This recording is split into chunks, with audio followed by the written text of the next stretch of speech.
Hello. Welcome to the Crafty Toads. Wait, are we live? We're live. I think we're live. Okay. Yeah. Hello. Welcome to the Crafty Toads. This is the Crafty Toads podcast, episode number 46. We're coming up on 50. Incredible. I know. And We just should that hit we've... 50 just about Yeah, we should. on our 2 year? 3 year? No. 2 year. 2 years. 2 Haven't year. done it for 2 years. 2 year. Going into our 3rd year. Just the fact that we've stayed strong and continued doing it. Right. For on 2 a years. semi-regular basis. Yeah. So. If you can, call it that. But anyway, we are the Crafty Toads. This is a podcast about knitting, crocheting, sewing, creative stuff. I am Mary Beth. You can find me all over as MaryBeth494, usually on Instagram and Ravelry. And I am Helen, and you can find me as HelenHG69, Instagram and Ravelry as well. For those of you that are new, we also have 2 dogs that usually partake in the podcast. We are going to hopefully keep them quiet. This is our 3rd go at a live podcast, and for the last 2, they've been really good. We have bully stick treats that we bought. Bully stick treats. That Drew has got her eye on. So hopefully this will keep them quiet for a while. Okay. Okay, so we are the creative hands and minds behind Toad Hollow. We make bags, dye yarn, and do a whole bunch of other stuff. You can find us online for our business as toadhollownj.com and all over Facebook, Instagram, Pinterest, Toad Hollow NJ. Hi. Right. And okay, so Hello, Rainy Georgia. okay. That was our comment. Oh, So. all right. We are overcast New Jersey. Yes, we are podcasting from Glassboro, New Jersey, and if you didn't know or can't tell, we're sisters. Yes. Because the resemblance is not strong. Okay, so what should we talk about? Shall we start with FOs? We have FOs. Coming We have out our been ears. Busy. Coming out my neck. Would you like to take your neck off? Yes, because it's driving me crazy. So my first FO is, I have all my information. Mary Beth is so organized this week. She has flashcards. She has show notes. She's ready to go. You know what I am forgot going to to be say? a bit more haphazard. I forgot to say, we have a Ravelry group called Crafty Toads.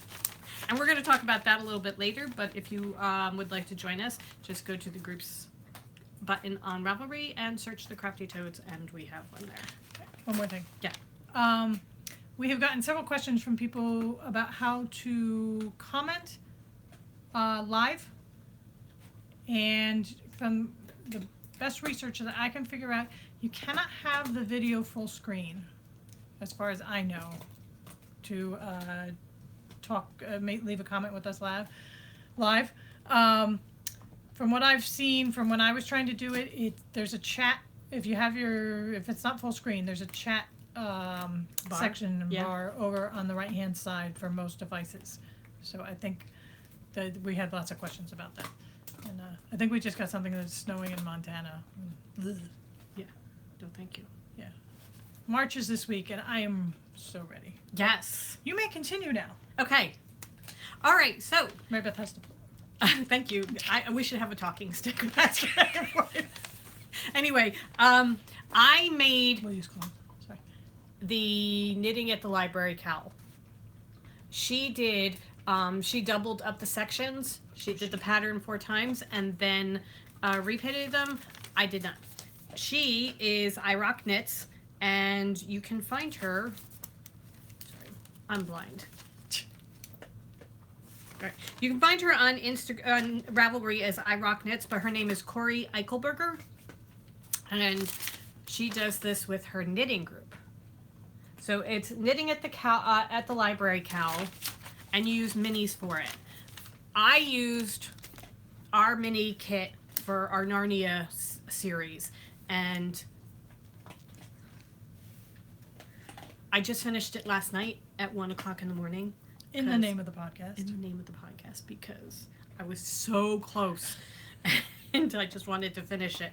And this is going to be really, really warm and lovely when it's cold outside. But other than that, I hate having anything around my neck, which is why I'm doing this first. And I apologize, I have not woven in my end and sewed that in yet, but We just lost thousands of viewers why? because you wouldn't want to in your head. Oh, okay. So here it is.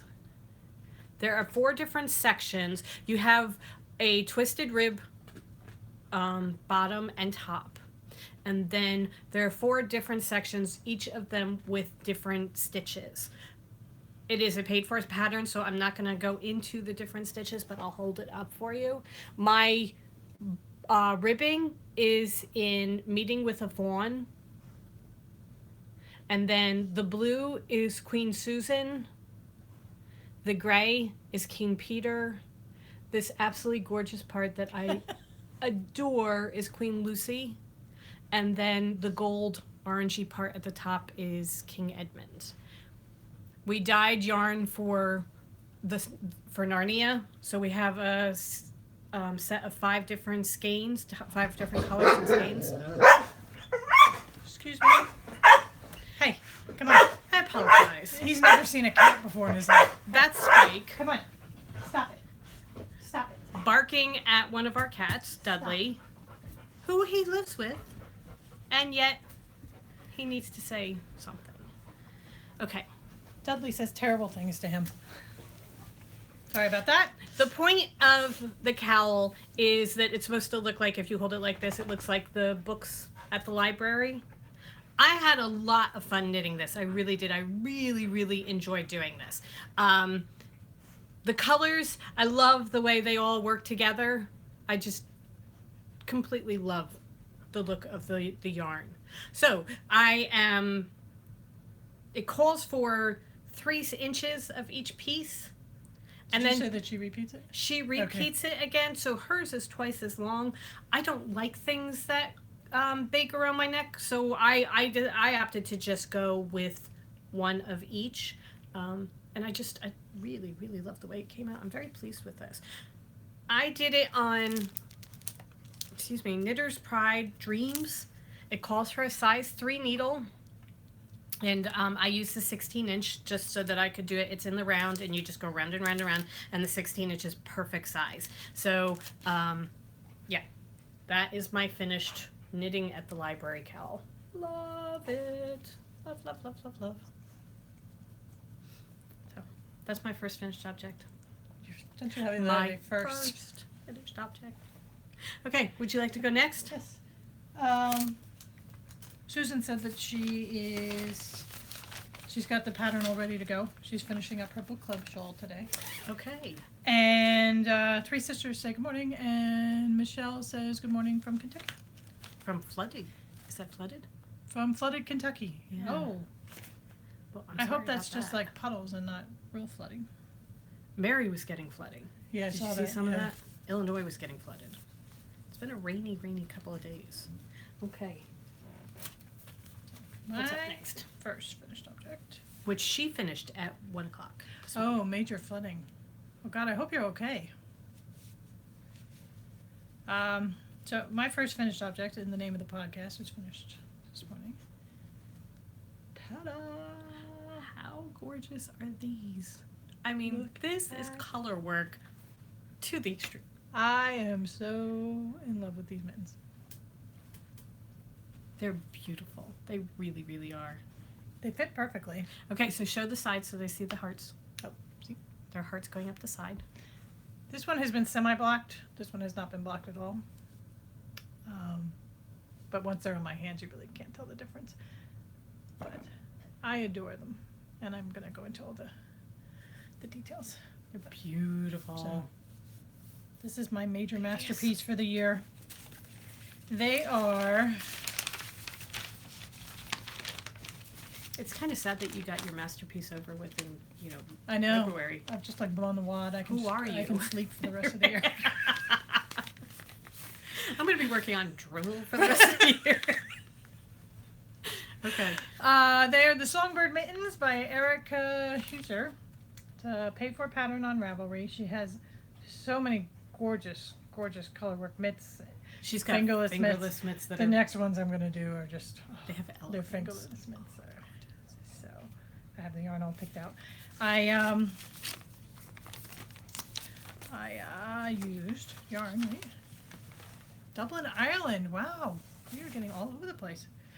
The green is our yarn. It's the Dragon Scales colorway from Toad Hollow, and it's got the green, but then there are hints of red and turquoise that come through, and then the white is just an undyed skein of yarn.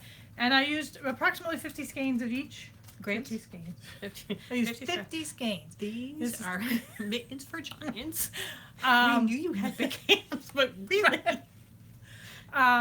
Probably less than 50 grams, so that 2 half skeins would be more than enough Right. to, Or 2 mittens, 2 pairs of mittens. or 2 pairs of mittens, right? So, Imagine doing it where you did it reversed and you had a green background with the white bird. oh, you could, Yeah. yeah, Or, pick a different pattern, but right, do that. That's very cool. yeah. So, what did I use? Needle-wise. You size 2, right? What did I use?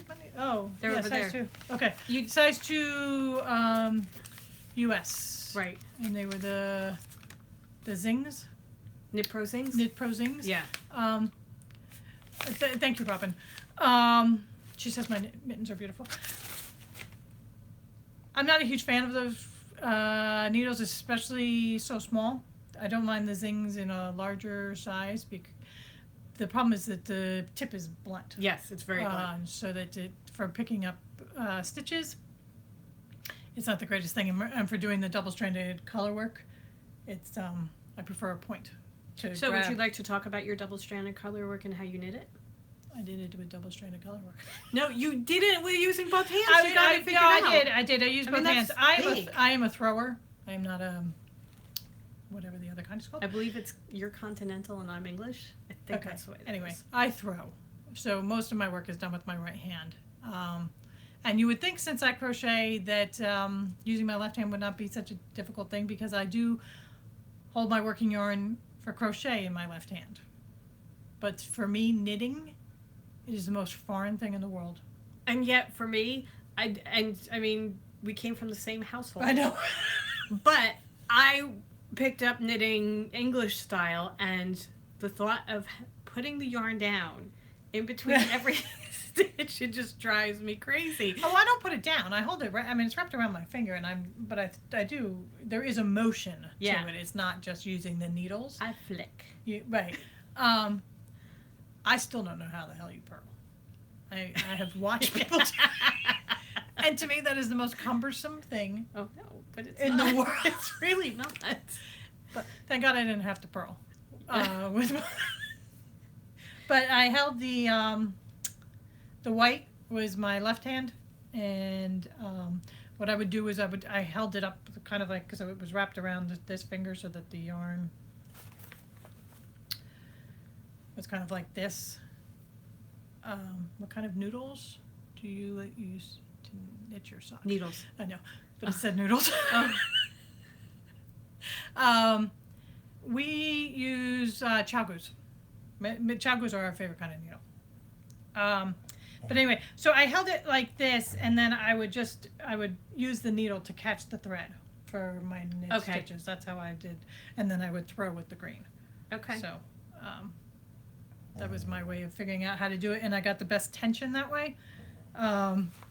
Okay, so you had to start over the first one because nope, that was your sleeve. that Never was my mind, sorry, that sweater. was a different thing. So Okay, for this one, I tested color work with my sweater sleeve. That was like my first real color work on trying to get something to fit. And I got that too tight. I was pulling the stitches too tight, so I had to restart the sleeve of my sweater. So this one I knew, because I was still working on the sweater, so You I had was a better comfortable idea. with it. The only thing is she does not have you change needle size for the rib. You just do the rib in the size 2, and then you go straight into the color work without changing needles. And I think that and it's really not a big deal.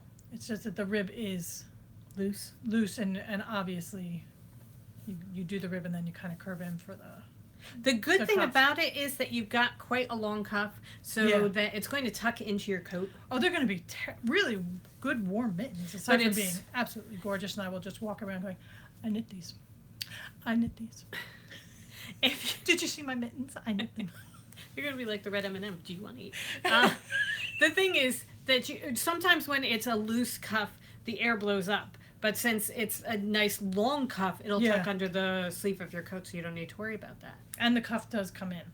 These fit me beautifully. Yeah, they're really. Even though I have smaller hands than you. Well, my tip of my middle finger is right at the. No, I'm just thinking. I think you should give them to me.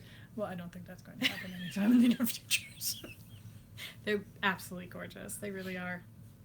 You will knit your own. I will, because she has one that's a dandelion puff, and there are bits of the. Oh, you're kidding. The puff flying away. So. Oh my god. She's just got gorgeous mitts. Wow. All right. That is beautiful. It's absolutely beautiful. Okay, I am just going to go back to my cowl very, very quickly because I very carefully rolled these up and put them in my pocket so I wouldn't forget to show them. Oh, did you figure out how much you had? No, I didn't weigh them, but this is what I have left over from my yarn, from my I used 5 20-gram minis, and the one that I have the smallest left over of is Lucy, because I am a tight knitter and it took me more than the 26 rows that she suggested. Oh, because you were doing the slip. If you were going to do it using minis, 20-gram minis is more than enough, and I think actually 10-gram minis are going to be enough to do your sections. size. Yeah. So a 20-gram would give you the full size. Yes. So I did want to just mention that I have that much left over. That was the only thing. Okay. You have more finished objects than I do, so do you want to do your next one, and then we'll go on from there? Yes, you do.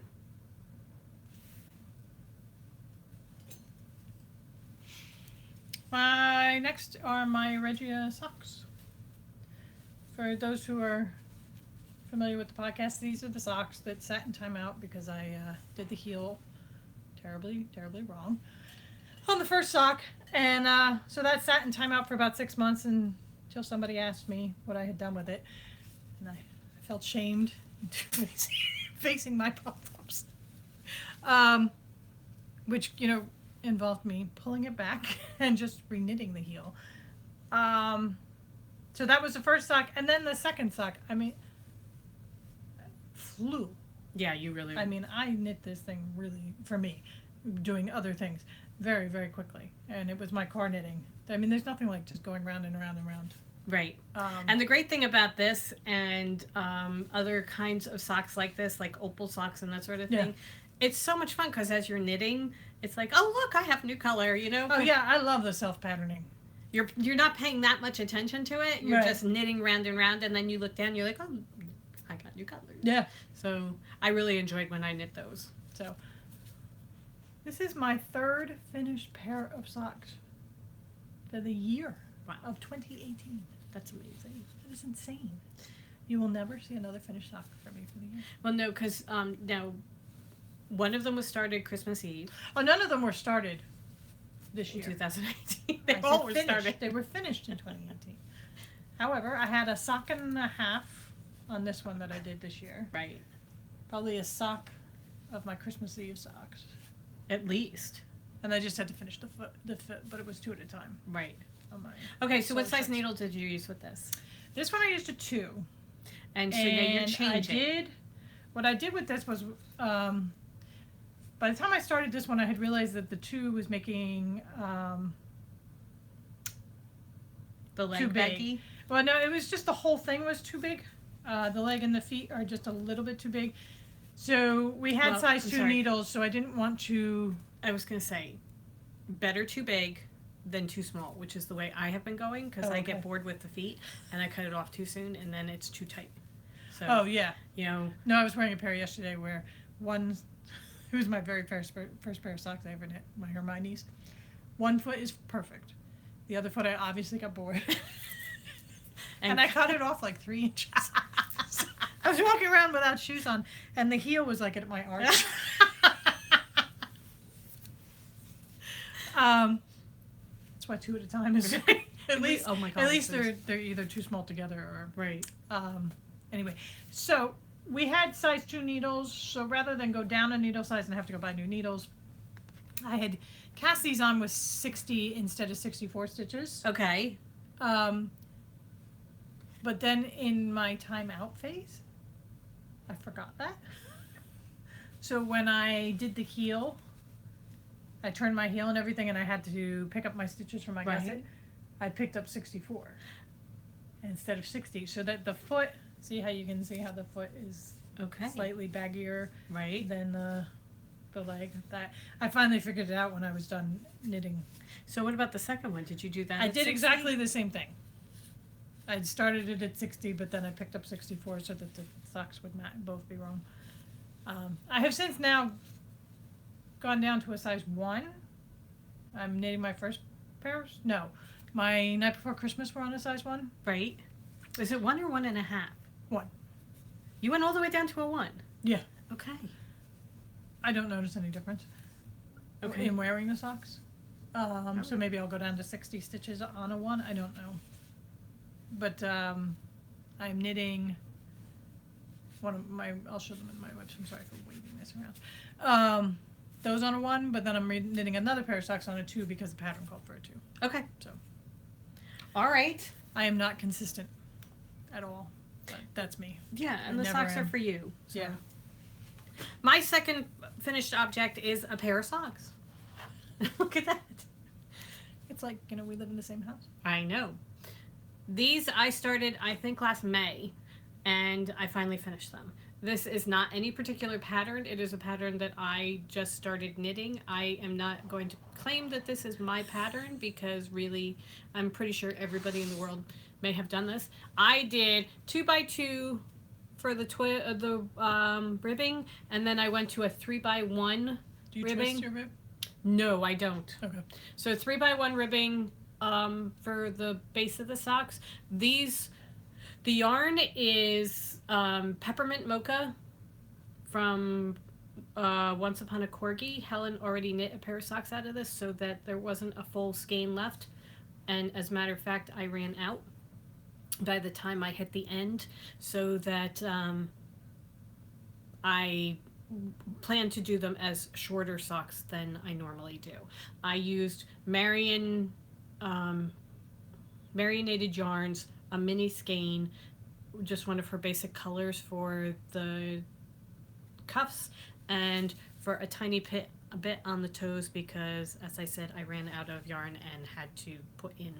Oh, you were doing them 2 at a time? I was doing them 2 at a time. I started doing 2 at a time socks, and I don't think I will ever go back.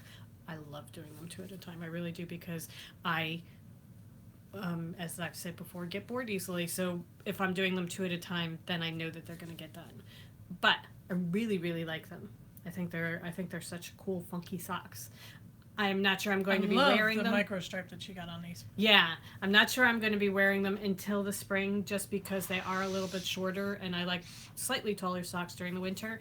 But I really, really love the way they came out. Spring is right around the corner. I know it's coming fast. Daylight savings is coming in like a week and a half. Week and a half. I think it's March 11th.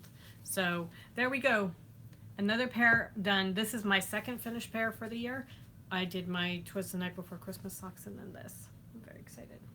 Yay! I know. Yay! Turning into sock mavens. I'm gonna have, I think this is my 7th or 8th pair of handmade socks with mine on. Excellent. I know. By the time we hit our 3-year anniversary, I'll have a box of socks. Okay. 12 socks. I'm thinking our 3-year anniversary is coming up. Nope.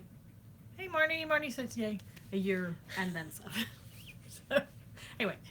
Once Upon a Corgi, loved the yarn, loved knitting with it. Marionated yarns, absolutely, always love knitting with her yarns. And just basic 3x1 rib.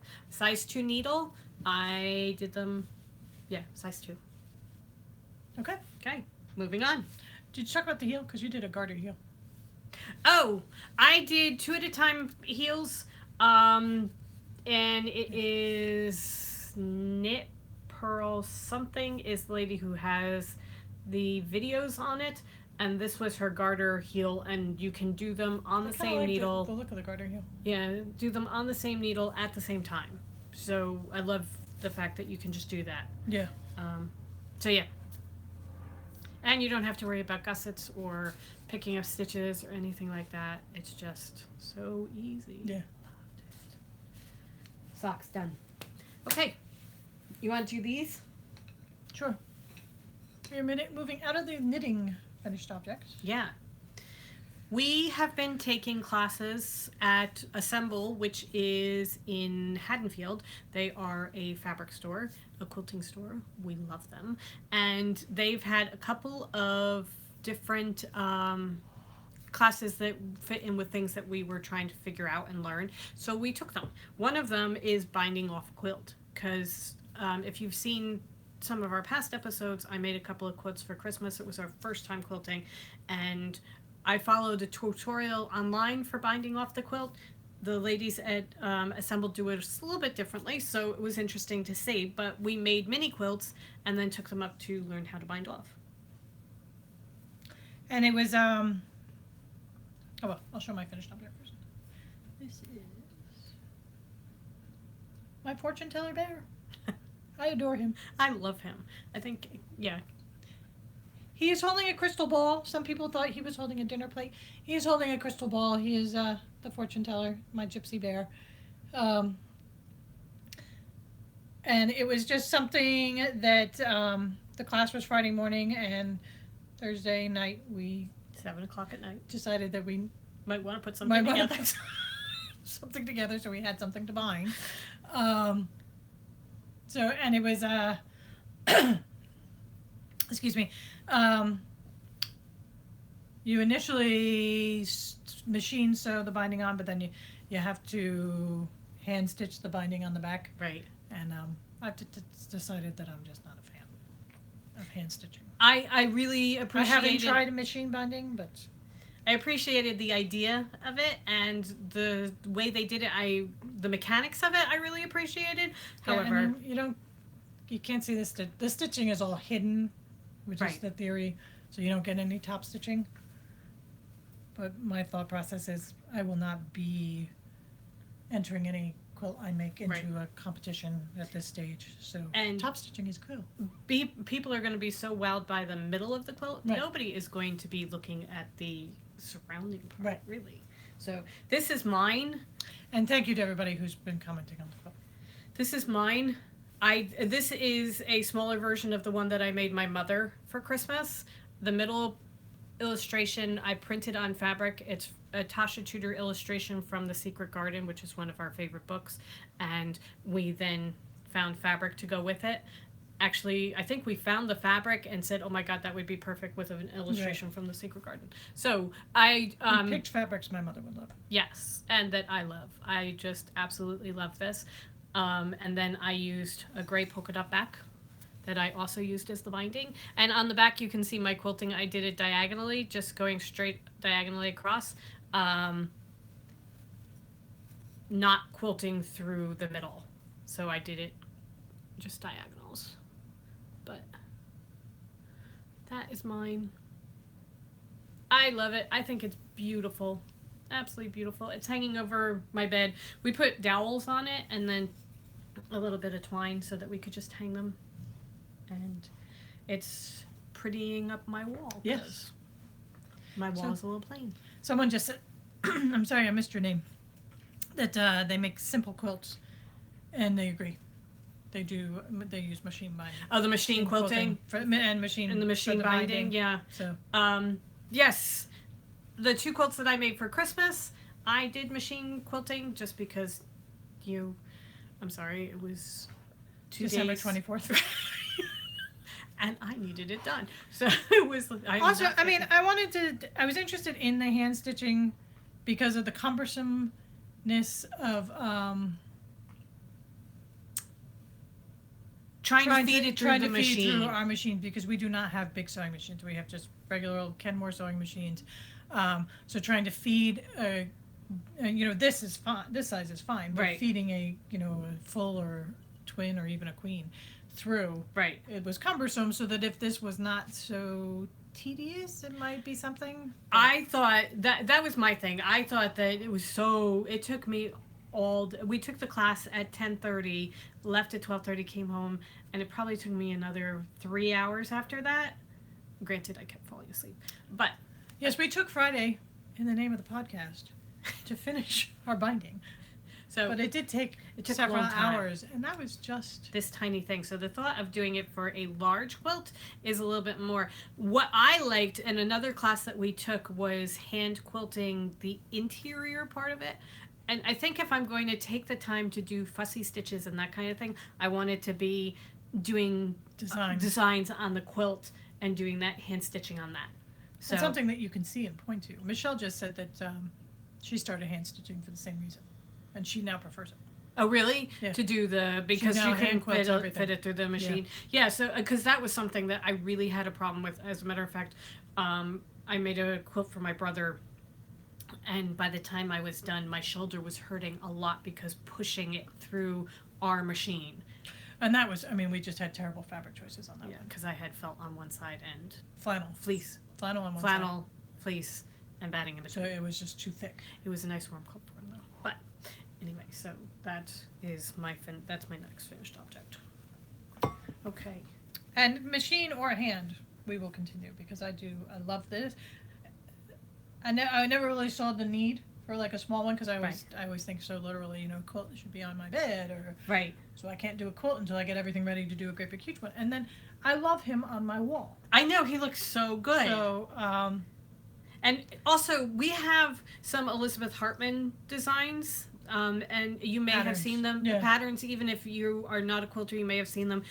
There's a bear and there's a rabbit. She does an entire one that's all sea creatures. So we have a couple of her designs and her patterns. Matter of fact, Marnie has a fox bag that is Elizabeth Hartman. There you go. So. And it's a way to Marnie, do it. hold up your bag.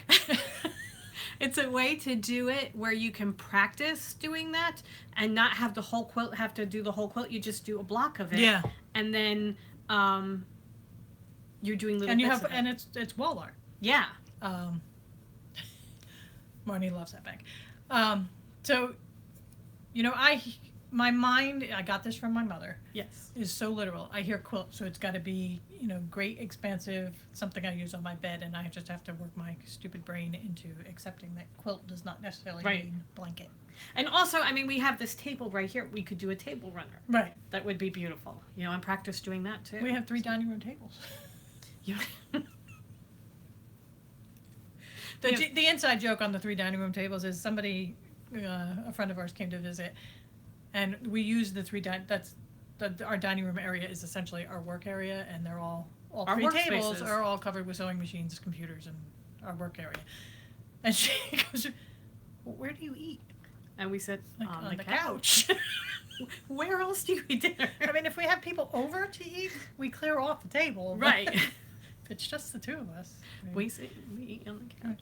Yes. All right. So, okay. Do you want to show your other thing? yes. So one of the other classes that, or it's not actually a class, it's a group. We have joined an embroidery group that meets Wednesdays at lunchtime. And they started us off where they wanted us to take a circle and break it into pie pieces, and then we're going to do different stitches in each of the pie pieces. And we both said, yeah, no. We're gonna have to do the stitches. We do things differently. Here at the Hollow, we do things differently. So we both said that we were going to start a project and learn to do the stitches as we hit them. And I understand the need for the sampler, and I will use the sampler when I need to learn how to do a stitch. And practicing, right. But I do not want to just practice stitches. Right. I like to Jump right in. And another lady who was there doing the group with us had her sampler, and it was it was gorgeous. Beautiful. I mean, hers was a work of art. Mine is a piece of crap. So I was just practicing. Well, you didn't give it a chance. No, I got bored and wanted to move on. Right. Okay, so go. This is my finished embroidery. So I love this so I much. love him so much. It's pretty much mostly backstitch. It's for the lettering. I have to get my lettering better, but that's beside the point. But it's not supposed to be like straight. Oh no, it's just For this particular one, Yeah. it's supposed to be kind of wobbly type of thing. Yeah, no, I think for this one, if I do it again, I would make the shush more proportionate to the size of the hoop. Okay, I see that. Okay. My little bear, I filled him in with my version of a satin stitch. And then it was just that everything else was just back stitching and my little cross hatches. But I just have to finish off the back, pulling the sides, and then I will hang him up. So what is he on? He's on linen that we got in New York? He's on the hoop. Fabric. Yes, this is 100% linen. Yes, I have very bare walls, Pam, so I need my cute wall art. So it's 100% linen that I knit him on. The only problem with this is I don't know whether you can, because the light, it's starting to see. You can see my lines from the back, my back. Oh, because it's so... So it's so thin. The dark lining, right. But I cut a piece of felt that I'm when I finish it, I'm going to have that sitting in the back like this. I'm going to do a couple more crosses, X's, to secure the felt to the back. Oh, really? Is that how you're going to do it? Yeah. Oh, that's a great idea. So that's going to hold back some of the light coming through it. And then I was holding it up against the wall. And once it's against the wall and there's no light coming through the back of it, you can't see. You really can't see on the screen, I don't think. My messy back. Yeah. But see, you can see. I can see it, yes. Right. So that's it. I mean, I think that's a problem you have. If you use linen. If you use linen or any kind of thinner fabric. But right. I think you want thinner fabric just for the ease of getting the needle through and everything. So I just, I could be neater with my back. So. It's something you learn with time. Right, as you go. So. It's kind of like when we're making bags and things like that. You get neater and neater the more you do it, So I think he's wonderful. I adore him. Mine is part of my whips, because we're going to transfer over to whips now. But I just went with, mine is on a light green linen. And I chose a quote from Tom Petty. You belong among the wildflowers. And I am going to finish it. I still have quite a bit to do. I am going to be adding wildflowers and leaves all the way around, and then connecting them with a vine that will go around the outside and just connect everything in a circle around it. Because you can't really see your flowers. Because your flowers are so cool. Most of it is, again, back stitching or a little bit of chain stitching. I love this one. Which one? Marnie says beautiful. Oh. That one. It's like a little star. Yes. That's a daisy stitch. That's the lazy daisy? The lazy daisy stitch. And I've got some French knots in there, too. Suck at French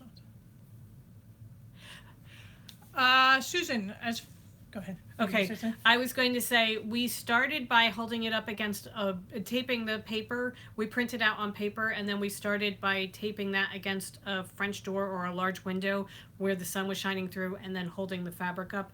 But we have since gotten a light box, which is basically it looks like a tablet, and there's a light in it, and you put the paper on it and then stretch the fabric over it and just trace it. There are things called...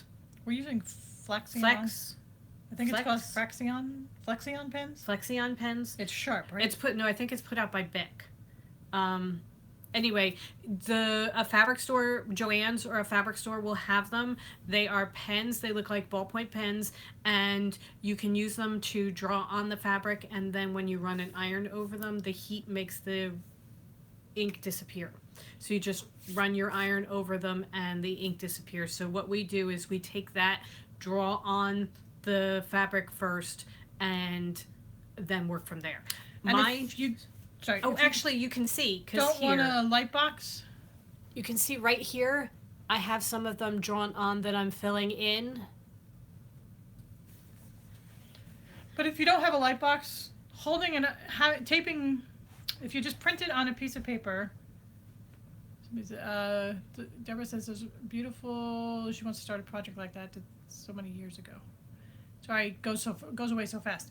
But if you tape it to the window, you just print it and tape it to the window. That really works very well as long as you've got sun coming through and your fabric is not Too dark. Too Or dark. too heavy. And if you can't see, if it prints lightly, you know, if it prints like a gray line or something, just go over it with a Sharpie pen before you put it on the window. And that it just comes, the light from the outside brings it through. And the only thing is with the pens that we're using, we haven't run into it just because we haven't gone from warm to cold. People say that the color does come back after in cold weather, but for I'm not us, hanging mine outside. So also we're covering up the lines. Most of it, yeah. You know, the lines are getting covered up. For most of my flowers, for the letters, I definitely drew them on, and then these I traced on. But then the flowers, I was just looking up online how to do stitches and trying them out around. So this is your sampler. This is basically my sampler, so that I am just picking out flowers and picking out colors and doing them all over, and then I'm going to try and connect them all with a vine.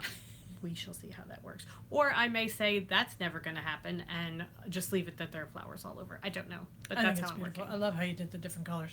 Oh, so do I. I really, really love the way it's coming out. Really pretty, and it's so spring. So. Mary Beth created hers. She just went into Pinterest. Is that where you got the lettering? Yep. Okay. Pinterest. I went onto Pinterest and put "You Belong Among the Wildflowers," and somebody had done it using the lettering on a sign. So I just printed that out and then copied it onto the fabric, and then the flowers, as I said. I had an idea. I found something where it was a circle of flowers that's a very boho look, and that gave me the idea of how to do the flowers around the outside. So, but that I'm basically winging it, right. Which is the story of my life. You know, just wing it. So that's the way it's going so far. But I'm very, very pleased with it. I love the way it looks. Okay. And it's something fun to do. I mean, considering that we did not like the hand stitching of the binding, I really enjoy the embroidery. Do you know what I think it is? Okay, I was going to use my theory, but go ahead. No, go ahead. I interrupted you. No. My theory is that I can't see Oh, there's that. the hand stitching of which I know is the point, but I get something pretty by the time I'm done. Yes. And I know I get something pretty on a quilt. Oh, see, no, I thought but you were can gonna get that say- very quickly with a sewing machine. Right. So, See, no, I thought you were going to say you can't see because you're blind. well, which- there's that. I am. And seeing that tiny little needle and everything. My thing is, for the back of the quilt, it's got to be so regulated and so precise. You know that it's supposed to be very neat, and individual stitches are supposed to be the same different size, distance away from each other. You know, and to do it properly, you're supposed to have a very nice regulated thing. Whereas I am not regulated in any sense of the Free word. spirits. We are free spirits. So for me, I like doing this because I can create it. I don't have to follow directions as far as this has to go here and this has to go here. I can just basically throw something at the wall and see how it looks. So that's why I like this. Also, thicker for thread, goes faster, and I can actually, as you said, see my work. Which, by the way, Susan says she's heading to Pinterest. It's a girl's best friend. And we do not use embroidery floss. For the most part, no. stranded floss, that just drives me crazy. So we're using crewel thread. It's CREWEL, crewel. It's a type of stitching. Right. And it's basically all 6 twisted in one. I mean, yeah, it's essentially the thread that we use, the thickness, if you watch Food Network, is about the thickness of 6 strands of the embroidery floss held together. It's just without the hassle of trying to strand 6 strands through the same needle, and Besides, I do like and the I look much of a prefer thicker, the look. Yeah. the thicker look. So. When we first started this, one of the embroidery teachers was saying that for the finer things, you might want to use the embroidery floss, and I don't do fine. Well, and the crewel thread that we use is just a tad thinner than our yarn, the fingering weight yarn, so that the fun thing about this is if you want to go a little bit thicker, you can also use yarn, so that now the possibilities are endless. If you have, something to do with your minis, you can embroider with it. Right. So there you go. Okay. Moving on. Other whips. Whips. Whip it good. Whip it good. All right. Oh. Wrong one? Do you want to do that one first? Sure. And then I'll do mine? Okay. Okay, go ahead. These are, my next whip are my card knitting socks. When we were at Vogue. Vogue, I want to get the card, sorry. Oh.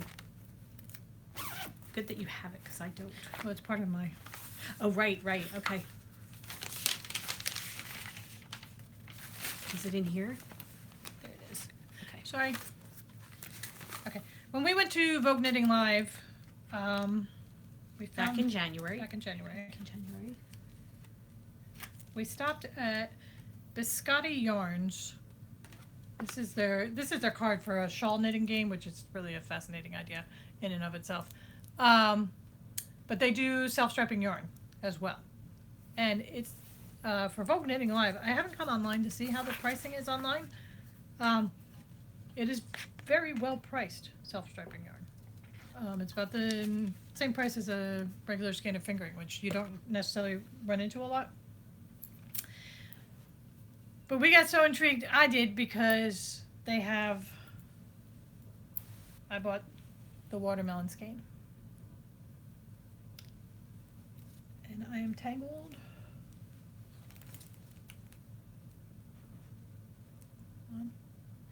Talk amongst yourselves. Not only are you not talking, you're off screen. Oh, not okay. talking. I'm muttering off screen. Okay. So I got the watermelon skein, which I just adored because they brilliantly had, they should have pictures of each of the socks knit up so you can see what they know. Look at this. How fantastic are these? Not only do they have the colors of the They watermelon, have the seeds. they have the seeds. I mean, the I seeds. just love these. I mean, number one, their colors are gorgeous. Their yarn is beautiful to knit with. And their yarn is soft and, oh, it's so Squishy. soft and squishy. It's, I'm think pretty sure it's 75-25, I think. It's either 75-25 or 80-20. There's no cashmere in here. And it kind of feels like there's a little bit of cashmere. I am doing them 2 at a time. And after our struggle, okay, learning Judy's Magic Cast On with my next whip, and several somebodies suggested that we try the Turkish cast on, that it's so much easier and there's no reason to do Judy's Magic Cast On. Oh my god. I'm not quite sure why we wasted our time. The Turkish cast on, I could not explain it. I can't show it right now just because it was so easy. It's, even and with I 2 have at to a tell time. you, Judy's socks, Magic Cast On all night. We Yes. started at 7 o'clock at night, and by 11 o'clock at night, we had one sock cast on. yes. And we were getting so confused. So, doing 2 at a time, the Turkish cast on is really brilliant. So, and I'm just Straight knitting, right? straight vanilla knitting. I'll figure out my heel when I get there. What size needles? These are the ones that I'm doing on the one. These are on Haya Sharps, size 1 needle, magic loop. How many stitches? 64? Yes. Okay. Trying to remember. Yes, 64. So I was looking at my toe, and my toe is very square because the patterns call for, I believe you start with 12 on each needle. Okay. And then you just increase. I thought you started with 16. I don't know. Okay. Anyway, go ahead. But it's a very square thing. And then I was somebody on Instagram, and I wish I had remembered who it was so I could give her credit, was saying her toe was much more rounded and she was doing 2 at a time. And somebody had asked her how she got the rounded toe, and she said she pretty much went backwards from cuff down in her head. Because when you're going cuff down and you get to the toe, first off you start decreasing every 2 rows for the toe. Then you do a couple repeats that way, and then you do every other row, and then you do every row, so that it's a gradual rounded thing. Whereas this, it's every other row. Add on a stitch. You add on stitches on either end. Right. So she just did that backwards in her head. She started with fewer stitches, and she just, you know, I think she started with 6 stitches on each needle. And for the first couple of repeats, it was increasing every row. Then she went to every other row, and then she went to every 2 rows until she got to the number she wanted. 64. Okay. So I thought, you know, next time I'm going to try that. It means nothing when the sock is on your foot. Oh, I know. It fits exactly the same. Hi, Barb from Illinois.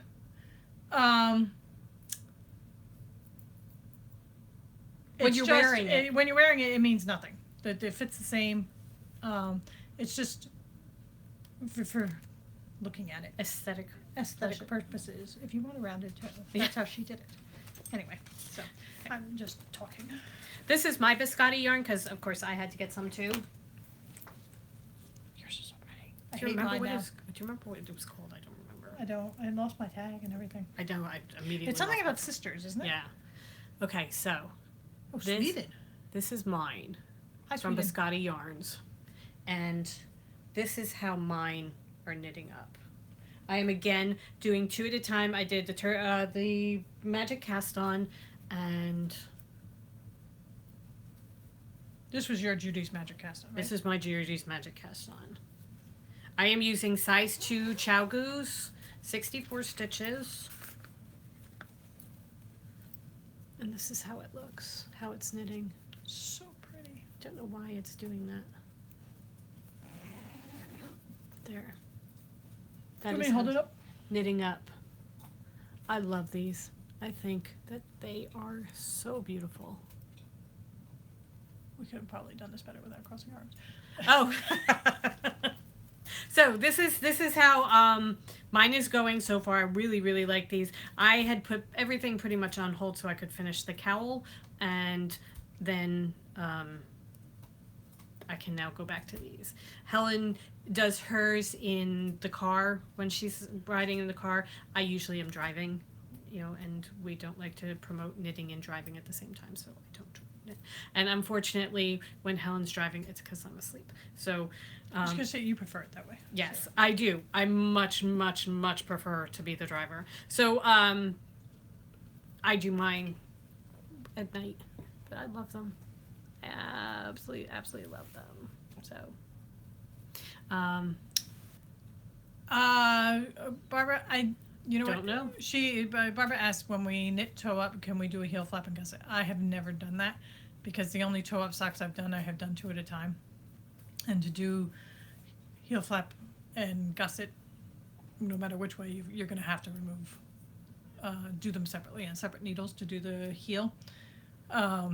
This is my first toe-up sock, so I have no idea. Somebody says that you can somebody do it. says you can do it. I would assume that you can. You just do it in reverse, right? Right, yeah, that you just kind of turn the heel. I kind of prefer cuff down. This is my first time doing the toe-up socks, so I am very interested to see how it's going to go. I have not done it yet. I prefer not to do the heel gusset just because I like being able to do both my heels at the same time without having to take them off the needles. So I usually do a short row heel, Right. which I also like as far as wearing them. So although I can't tell the difference, I put on a pair of socks and I cannot tell whether it's a heel gusset or Yeah, my socks it's not like I notice whether it's one or the other. a short row heel or a... And I know that there are a lot of people who find a heel that they love and it fits them perfectly and they only do that one. I do what's ever easiest. And as long as it feels, I mean, I don't notice the difference. You know, it's not just a laziness factor, but it's just that they fit perfectly fine. Right. So and since I don't notice the difference, I'm not going to worry about that. So Sheila, is it Sheila? From Three Sisters. Yeah. I'm not sure whether it's Sheila or Margaret. I'm assuming it's Sheila. Says she uses the Flegel. Okay. I have no idea what heel, that is. and I've never heard of that before. Hi, Sheila. So we will have to look up the Flegel. Okay, we will look. I love the name of it. Yeah. The Flegel. Okay, go ahead. Your turn. My next pair of socks are my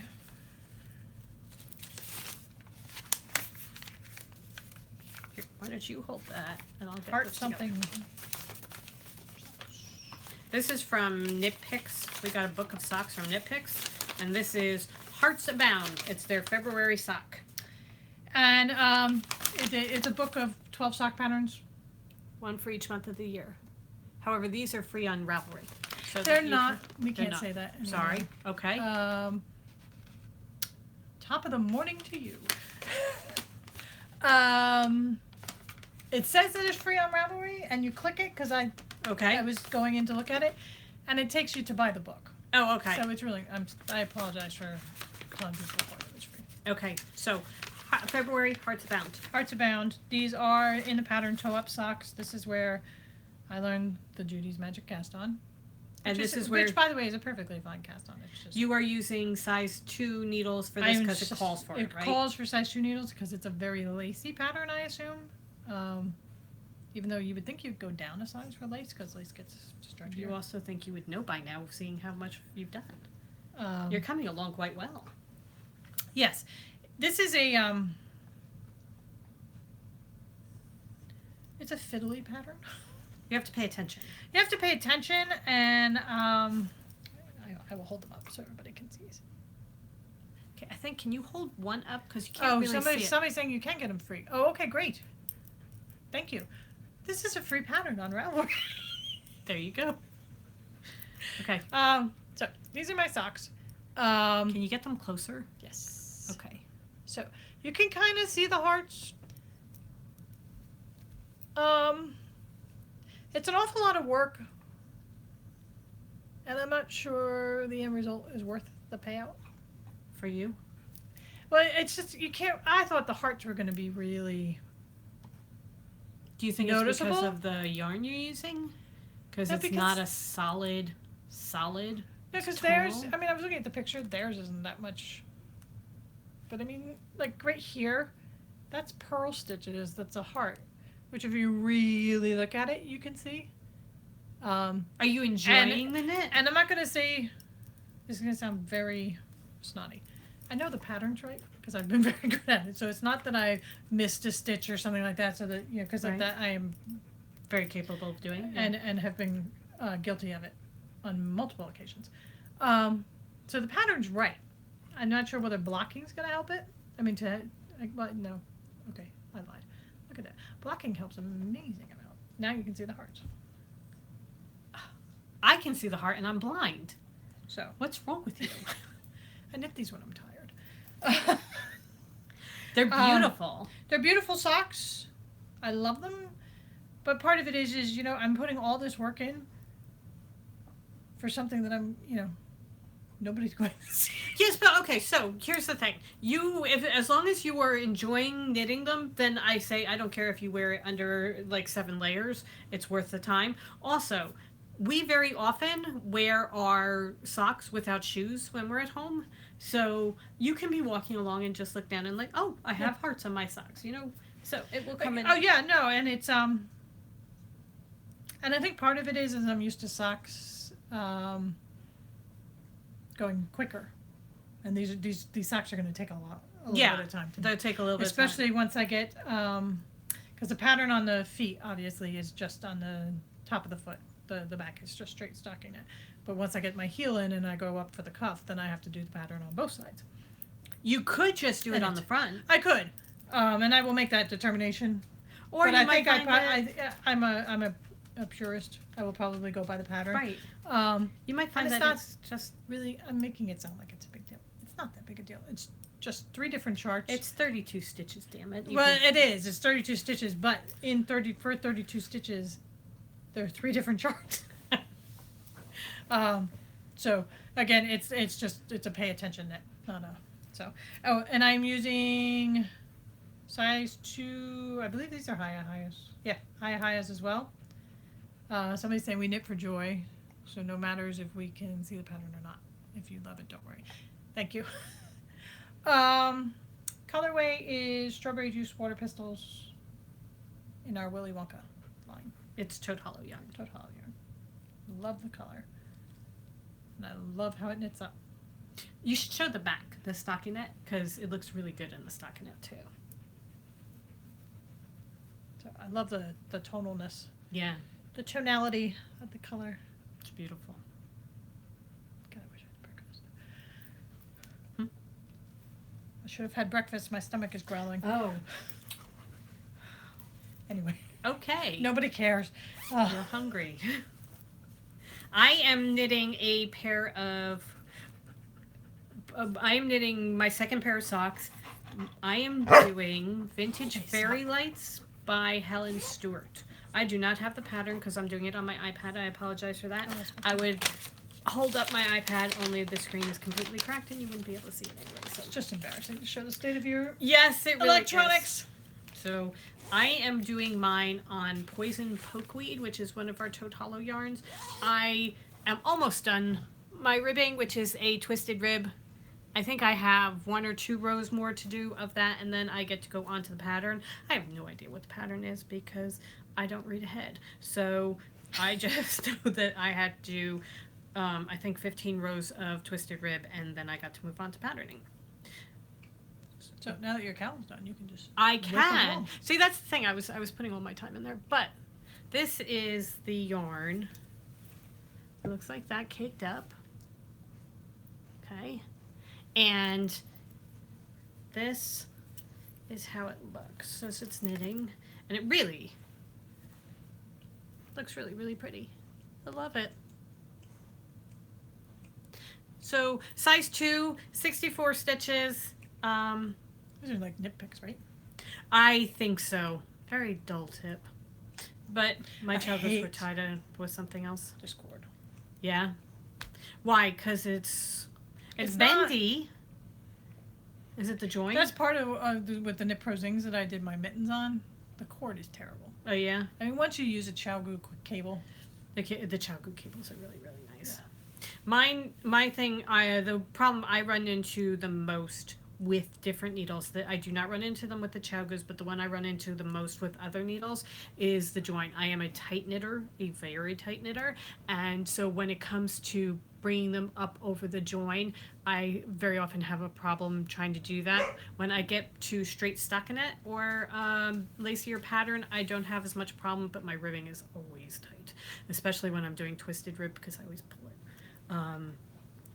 And I have tried to loosen it up and it just doesn't work. Very tense. But that's my other you need to relax. I know that's my other set of socks that are going. So I have 2 pairs of socks going. Actually I have 3, but there's one that I haven't touched in time. So that's where I am with that. Moving on. Are we doing shawls? Yes, we are over an hour, so we have to. Move along. Yes. Okay. Here we go. You just have to stop prattling on about I do. everything. Just rambling about my hunger. I know. Okay. My last whip, right? I think so. Let me check and see. I have notes. It's the last thing I've got in this pile. So Okay. my last whip. I am. We joined a virtual knit night hosted by Paige the Framer. She's a Yarn store? yarn and frame framing. shop in New Jersey. It's called Frame and Fiber. Point Pleasant, New Jersey, and Paige the Framer is one of the owners. And she hosts a virtual knit night every second Thursday. So we went for our first time in February. Went And for our first time by meaning that we set our computers Right. and turned them on. so we joined for the first time.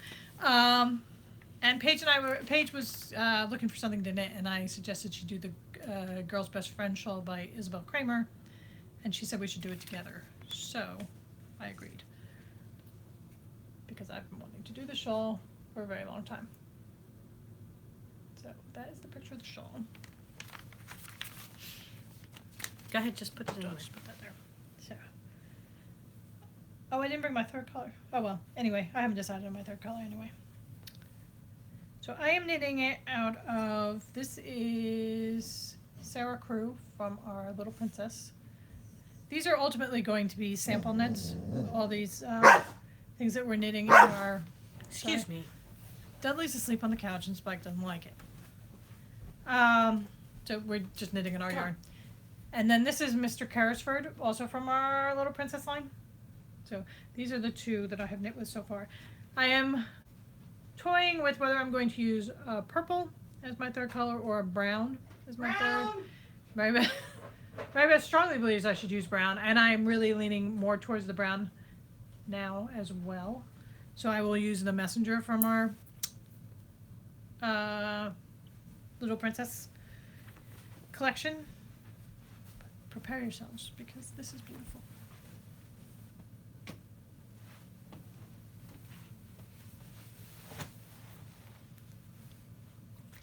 Oh my god.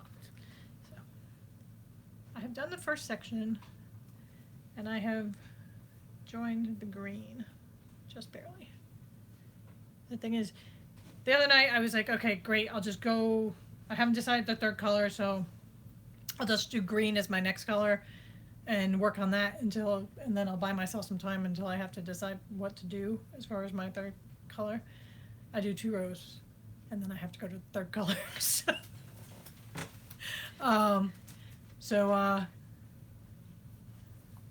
This is how the Sarah grew, and I love, this is such a fun pattern to knit. It knits fairly quickly. It's got a nice textured, and then you've got stocking out sections And a rib going through. And there's you have a rib, and then you have a textured section. And this going along the top is really pretty too. Yeah, the border. Oh, it's stunning. So I love the green against the Sarah Crow. Yeah. Oh, so really, really love that. so now I have the next section is going to be this lacy section that she's got in the gray. So I think I'm probably going to do that in the brown. You were talking about gray. Did you go? I was talking about gray, but I don't know, be like her. Besides, you know I'm right. No, you are. I just have to get around to it. Yeah. That it wasn't my choice. It was your choice. So I will cake up the brown today and start that. It's so pretty. Yeah. So pretty. Really love it, and I love how these yarns. Gorgeous. Gorgeous. That is my shawl. Okay, my shawl that I am working on is the Hyde Park shawl. For those of you that joined our book club, which we will talk about in just a little bit, this was the pattern that we're doing. It is the Hyde Park shawl by... Very Busy Monkey, right? Yes, A Very Busy Monkey. And this... Okay, Helen's going to show you the picture. Is there anything on here? Not really, no.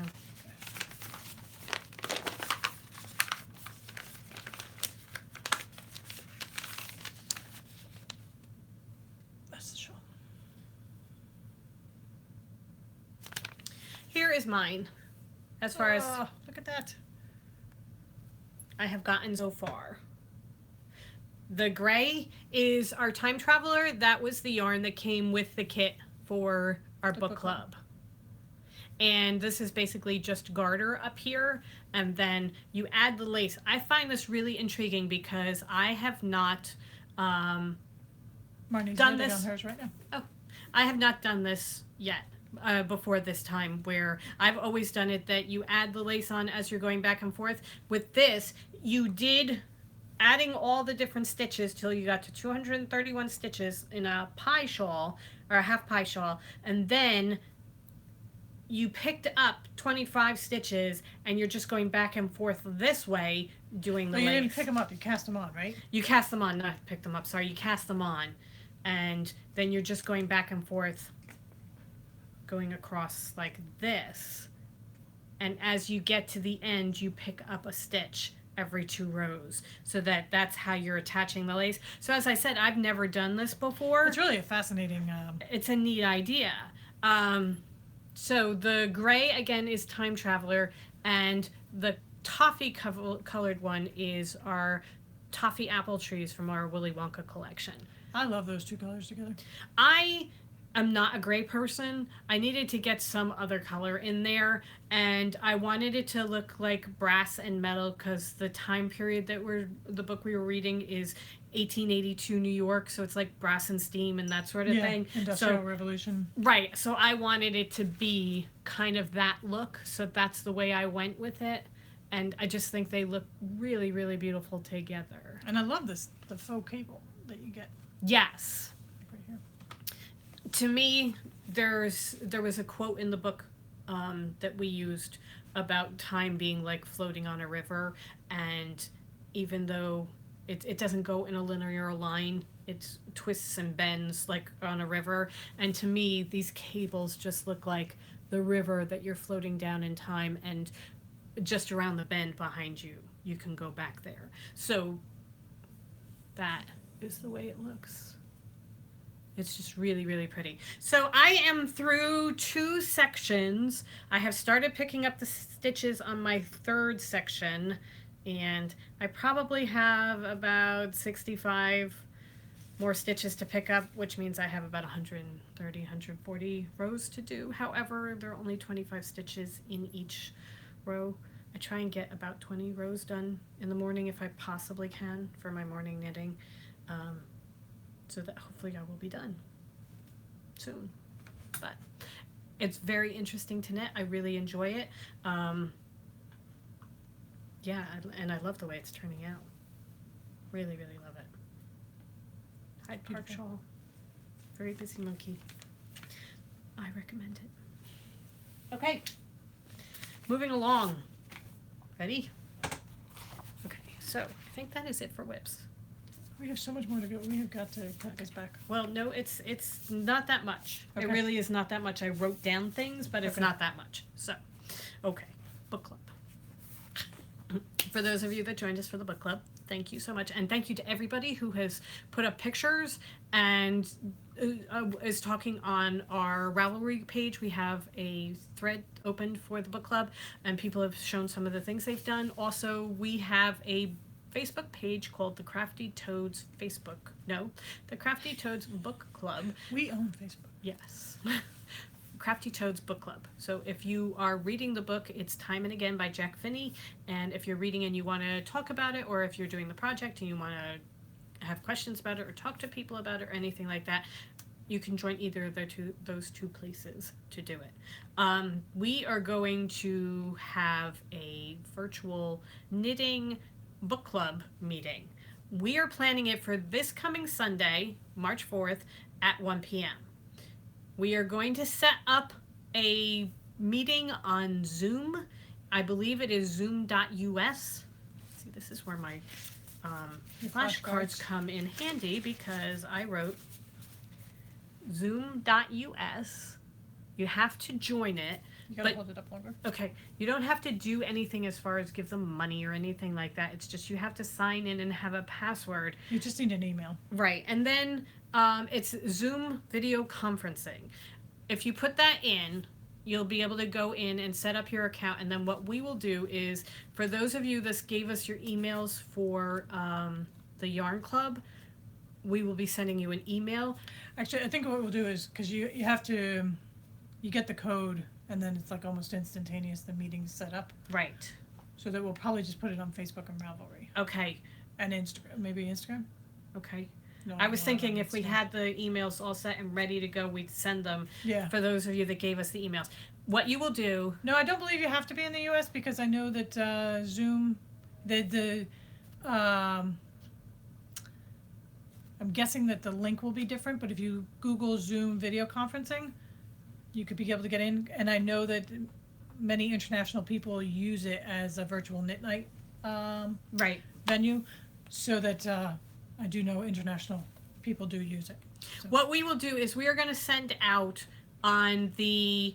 Sheila's from Canada, and she says it is worldwide. We're going to put it on the Facebook page. We're going to put it on the Ravelry page. We will probably put it up on Instagram, and we will... don't think we'll put it on Instagram because I don't think we want that code out there. Okay. Because that means everybody can join. Never mind. So, and for those of you that gave us your emails, we will have an email set up that we're ready to go, and we will send you the code that we get when we set up the meeting. And then when you go in and sign in, it will say, please put your code here, and you do it, and then it lets you enter the meeting. And basically what you do is you have boxes for each of the people that are part of the meeting, and you can see as people are talking. And for us, when we did it with Paige from Frame and Fiber for virtual knit night, this is what she used. It was very clear when other people were talking. There was no delay or static or anything like that. It was one of the best things that we've used where it's a virtual meeting or a virtual knit night type thing. Stop it. So we will be setting that up March 4th, this Sunday, 1 p.m. Eastern Standard Time. That time is not set in stone. We're pretty solid on it, but it's not set in stone, so that if everybody comes back and says, I can't make it, then we'll try and figure out a different time. But right now, we're going with Sunday at 1 o'clock. So we hope that anybody who has read the book and wants to join us to talk about it, you'll be able to come and join us. And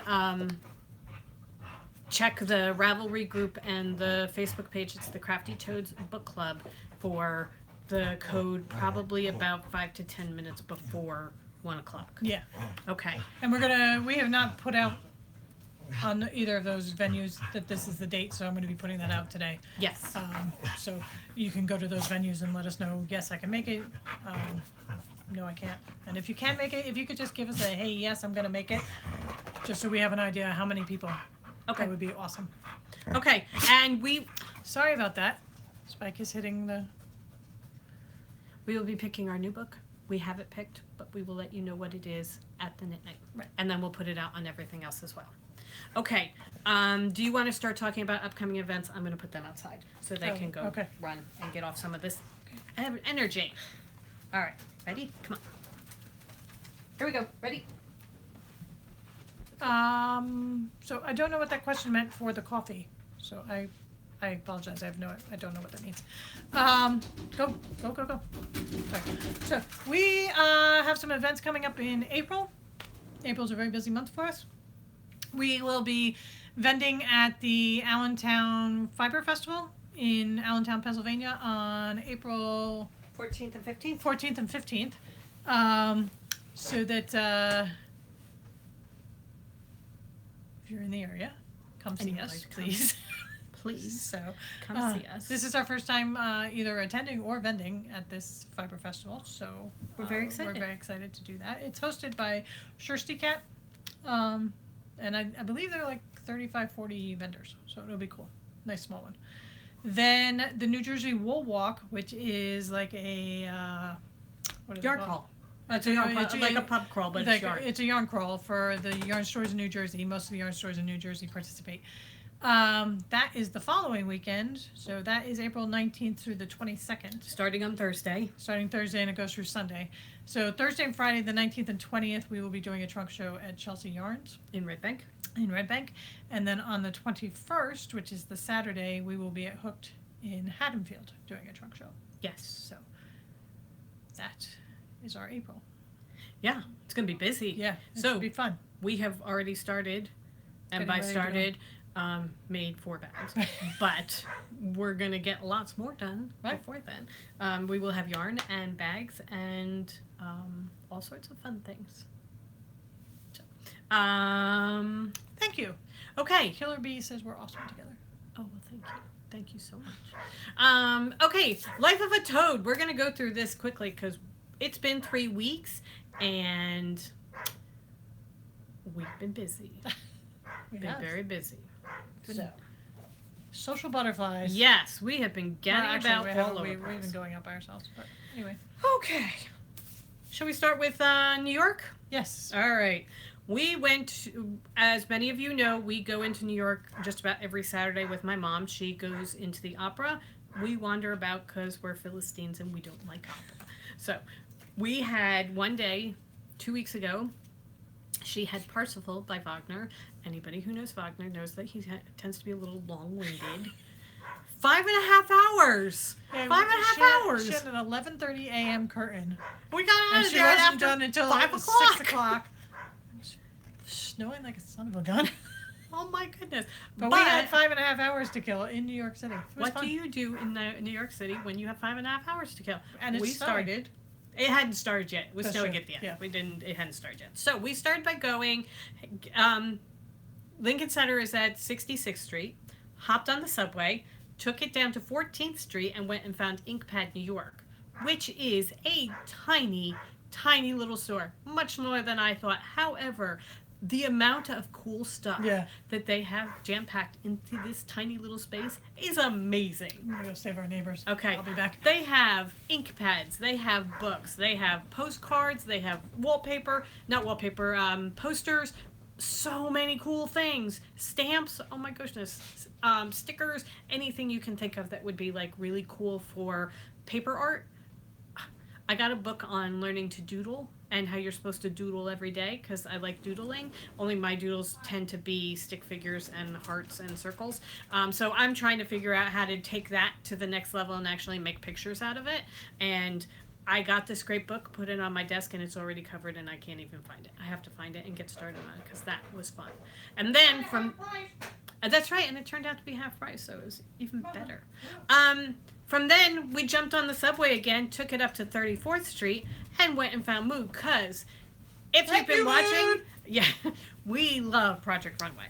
We have so much fun with Project Runway. Tim Gunn is my spirit animal, and when they go to Mood, we just get so intrigued. So we're looking all over for... Can't find it anywhere. We find Mood Fabrics, which is the... Mood Home, which is the interior decorating type of thing. Can't find Mood. It's on the 3rd floor of the building, and you can't see it from the street. You have to go inside to find it. Yeah, I just expected it to be this great big, lights flashing. Hello, Yeah. Helen and Mary Beth. Welcome to Mood! No. And I also have to say Swatch wasn't there. Swatch is the dog, and I was very disappointed in that. However... We did ask. They closed the store when they go through, so I think they bring Swatch for the cameras. For Tim. Mm-hmm. Swatch gets to come for Tim Gunn. When the Project Runway contestants go through, they close it out to the public, and only they are there. Because you see them racing up and down stairs and stuff like that. It's at least 3 stories. And it looks exactly like what they do. like it does on TV. They have sections. Bolt after bolt after bolt. Oh my God, they have sections of lace that have sparkles and sequins sewn in that are just unbelievably gorgeous. Yeah. We Stunning. Just standing there, it's sensory overload, and we were wondering, do they give them a map? Yeah, So or let Julie them have in ahead of time to... I mean, supposedly they out. only have a half an hour to shop for Right. fabric, and I would just be like, I don't even know what I want. Blue. I want blue. And make it so good. Yeah, make it easy to sew.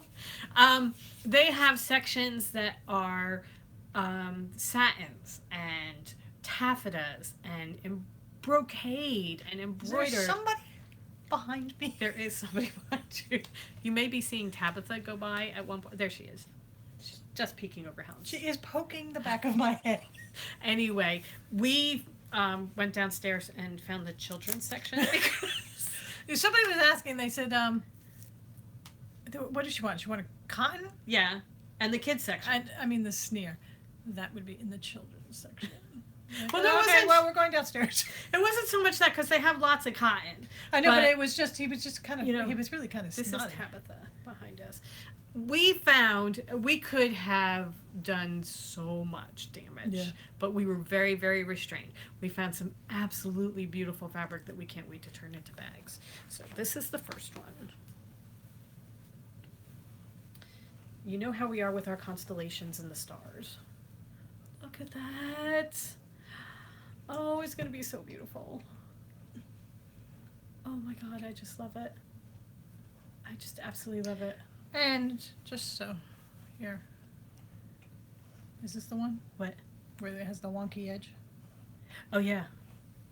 Oh, here, you can see. They have these great big signs, please do not cut swatches. People go through and just cut a piece out. That's our edge. I mean, can you imagine doing that? I cannot imagine doing that.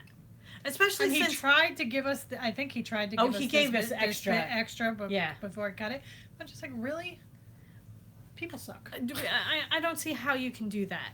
But I just... Oh, this fabric. Look at that. This fabric is just gorgeous. And that's not even the best one. Because then we found And it's this lovely thin. If you wanted to make a garment out of it, it would be so lovely, thin and cool. Yeah. This one, these are bugs. You might say bugs. I was gonna say they're good bugs. Look at this. They're made out of flowers. So you have the dragonfly and the butterfly, and they're all made out of flowers. How beautiful is that?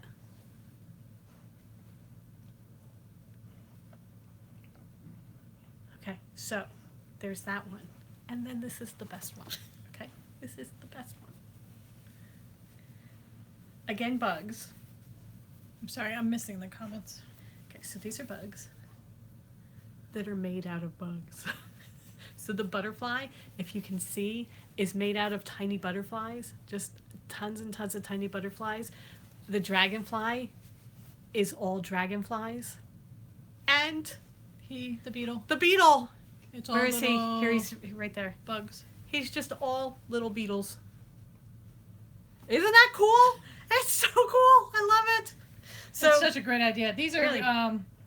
printed just for mood. it's 100% cotton. It's very thin, but we're gonna put them on bags, and I think they're gonna be so beautiful. I can't wait.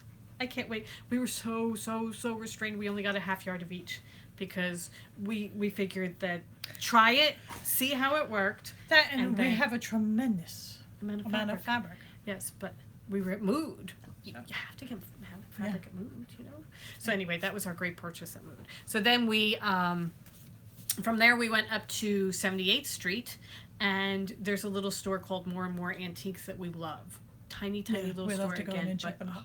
they've got the coolest things. Really, really, really cool things. So we went and did that. That was 54 blocks we covered in one day. Yep. And And from the then Mojave Desert. wow. We then went back and picked up my mom from the opera. Yeah. And by that time, it had started snowing. This was... Yeah, in New York it wasn't so bad. It was Right. still just coming down a little bit, and the flakes weren't that big. By the time we got to Montclair, where my mom lived, they already had 4 inches of snow. We said, okay, this is what we're doing. My poor mom, we usually stay for dinner and talk chat. to her and everything like that, but like, we're using the bathroom, we're out of here. Yeah, we're grabbing the dogs because the dogs always come with us, and they stay at home with my brother. And we're like, we're grabbing the dogs, and we are going. So we got in the car, and it's usually an hour and 45 minutes down major highways. We do the New Jersey Parkway and then the New Jersey Turnpike, both major highways for anybody who doesn't know New Jersey. The Parkway wasn't too bad because it hadn't gotten that bad. By the time we hit the Turnpike, it was basically everybody was in one lane. You were following the car in front of you, not going above 30 miles an hour. At one point... There were certain sections where we could not see the hood of the car. Yeah, I mean, I was... Hi, May. I'm there glad was- you got us. One point I was... I thought I was in the left lane. I was actually on the shoulder. Helen's like, nope, you're off the road. You need to get back on. She was looking out the side window telling me, okay, this lane is a little bit clearer, move over here. It was just... There were a couple times where I thought we were going to die. I never thought we were going to die. I was I was hoping very much that we didn't stall out or anything. Yeah, it was coming down so heavily that you know how your windshield wipers get stuck and clogged up. And I was thinking, okay, we're going to have to stop to clean off the windshield wipers, but we're not stopping on the New Jersey Turnpike and getting out of the car. Because it's pitch dark and, you know, nobody can see anything. nothing. But we made it down and then We crossed Pennsylvania, Yeah. exit 6 on the Turnpike, and that we hit the rain line. it was, you get to exit 6 and that's the exit on the Turnpike to go to the Pennsylvania Turnpike. And once we hit that, got about a mile past that, it was like all of a sudden it started lightening up and then it turned to rain. Yeah. It wasn't too bad. My brother got close to a foot in Montclair. We got maybe an inch and a half With some with ice. ice on top of it down here in Glassboro. So by the time we were done and home, it was a harrowing, you know, it was probably It was the one of worst the drive we've, bad drive. other than the fog in Arkansas. Yeah, it was a pretty bad drive, but other than that, we got home safe. Everybody was fine, and we didn't have to shovel because the snow went away. Right. Which I was very happy about. Okay, then last Saturday we went to New York with my mom for an opera, and this was a much shorter one. So we went down to Greenwich Village and hung out down in Greenwich Village. We'd never been. Yeah. Never been to Greenwich Village. I can't believe it. If I had to live in New York City, I'd live in Greenwich Village. They have some nice townhouses. Do you see the I was tails? That's Tabitha's Tabitha's back. But anyway, we went in and hung out Hi. down there, And What are you doing? we had lunch Are you down gonna there. come say hi. It was fun. We went around, found some little stores. Say hi to everybody. One of the little stores we found, not so little, was David's Teas. What's this cute little tea shop? Yeah. Oh my God. We have now fallen in love with David's Teas, so we really, really love. Oh, Michelle loves following our pictures on Instagram. Oh, We did a story on Instagram of our travels this weekend. so one of the things we got, because they were on sale, all their Christmas stuff, huge sale. So we got their travel mugs. I mean, these were marked down to I think $9 from $20 or Yeah. something like that. I have ice water in mine that still has ice from when we started over an hour ago. Yeah. You had hot tea in yours. Yeah, It I'm keeps the done. tea so hot that you have to wait You quite a have while to be able to drink it. Literally have to take the lid off to let it cool down. But Excuse me as I have some water. Anyway, so if you have a David's Teas near you, cheers. lovely, lovely glasses. And as they said, you know, it's holiday. I'm like, it's red with white sparkles on it. Right, with some Really? snowflakes. I don't care. And we got a whole bunch of tea. Really good tea. Really good tea. That was fun. That was, oh, the only thing that we did was, as we're walking, we decided that we were going to walk off some of our lunch. So we started walking up, and we passed this place called Jekyll and Hyde. I put it up on my stories. It's a restaurant for... Mad scientists And... explorers or something? Yes, like for mad scientists and explorers, we have to go back and do it. Yeah. Because we're pretty sure there was. And I'm pretty sure drag that there was a queen drag that queen performing entertaining there. for lunch there. So we have to go find it. And as we're walking What are up, you doing? we saw these two men walking with they were Their carrying plumes. their wigs and their plumes and things, and it was really kind of cool. So anyway, we're going in again this Saturday. We may be Yeah. going down to Jekyll and Hyde for lunch because hey, why not, right? Mhm. And then we did the virtual knit night already. Oh, what did we do? We went and saw Black Panther. Right. That was a very good movie. Okay. I'm a Marvel person. I like that kind of movie. Helen doesn't buy into it as much as I do, so I that enjoy them. It's but just she not enjoys something that them. I'm like, oh my god, it's coming out. I want to go see it right now. Black Panther's that kind of movie. Yeah. Go see it right now. I It's love so that movie. good. So good. So good. And then we went with my brother John, and because he's the type of person that really is Like have to go see the it. preview, the trailer for the new Avengers movie comes on and he just like, he vibrates. He's so excited. so He's excited. 30 plus. I'm not dealing with a 5-year-old, but he vibrates. Oh my So God. excited. Anyway, we were talking to him about Black Panther, and we were saying, you know, it was such a fun movie, and he said, well, have you seen Thor yet? And we said no, and he's like, okay, here's my Amazon password, just go watch it because I've already downloaded it. So then we came home and watched Thor. This is Ragnarok. Thor Ragnarok. That If is you also a very haven't good seen movie. that movie, it's such a good movie. Also, if you have a 3-year-old male, temper tantrums, You will recognize I him was in this gonna say, movie. Hulk has a bit of a temper tantrum. And I'm like, oh look, there's Colin. That's my nephew, who is 3 and throws temper tantrums sometimes. So yeah, no. And by the Rockman, the Rockman's awesome. He's the Yes. director, Yeah. and he's awesome. If you have not seen Thor Ragnarok, please watch it. It's so much fun. Okay. Over an hour and a half. Okay. All right. My God. It's like, come on, Mary Beth, let's get going. Okay. Reading. What are we reading? We finished Time and Again. Yes. Liked it very much. We're reading the Tierling series now. You've gotten through the second one. Yes. I'm halfway through the second one. It starts with The Queen of the Tierling by Erica. It's by Erica Johansson. There are 3 of them in the series. The second one is The Invasion of the Tierling. That is what Helen is working her way through now. And that makes it sound like it's not a good thing. This is the type of book where you stay I up have to stop way myself, yeah. past your bedtime because you want to read it. And then I am on the 3rd book, The Fate of the Tierling, all by Erica Johansson. They're fantasy set in the future,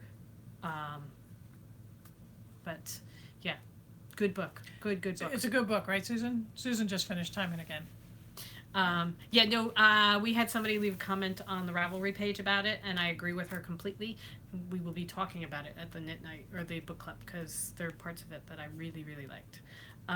Okay, so the other book that I wanted to show, so that's the Tierling books, really like them.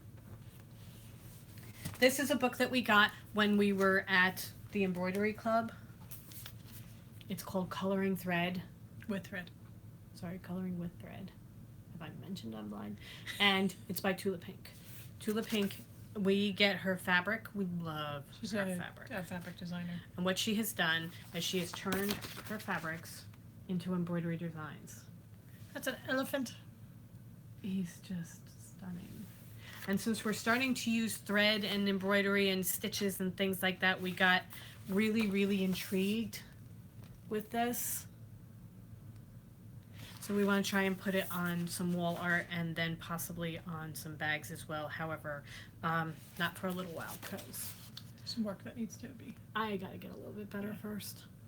But, oh, love this. So, May says she loves Tula. She rocks. She does. I just pretty much anything she puts out. yes. And if you ever see some of her videos where you have they have conversations with her, she's so funny. She's the type of person where you're like, I would be your friend. Yeah. We would make awesome friends. So Coloring with Tula Thread Pink, we'll be friends. by Tula Pink. If you see it and you're interested, if you're interested in stitching or anything like that, where this is the kind of thing that might strike your fancy, this is what it's called. It comes with a CD with all the patterns in the back, but then it also has ones that you can trace and draw onto fabric too. So beautiful, beautiful, beautiful things. I love it. I'm so excited to work with this. I have to finish my wildflower one first before I'm allowed to start that, but really looking forward to that. All right. Listening. We have started listening to things. We have jumped onto the audiobook bandwagon. what we did was we finally got our act together and we went to the Glassboro Public Library and got library cards for this area. And one of the things you can do is download audiobooks through your library card. So we started with Harry Potter and the Chamber of Secrets. Right. We tried to do the first one, but it had been borrowed. So we decided, okay, we'll start with the second one. Having read them multiple times. Right. And seen it. So it's not like Yeah. we're coming to this cold. We're Harry Potter fans. Which is kind of the way I wanted to start with an audiobook. I wanted, because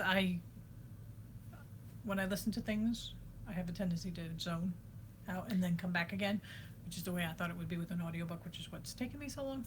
Right. But no. We wanted something to be going while we were working. So we wanted something that would keep us interested, but also not Be able to work. completely take our attention away. Jim Dale does it. I don't know whether, I know this is going to date me. We went to Broadway and saw Jim Dale do Barnum.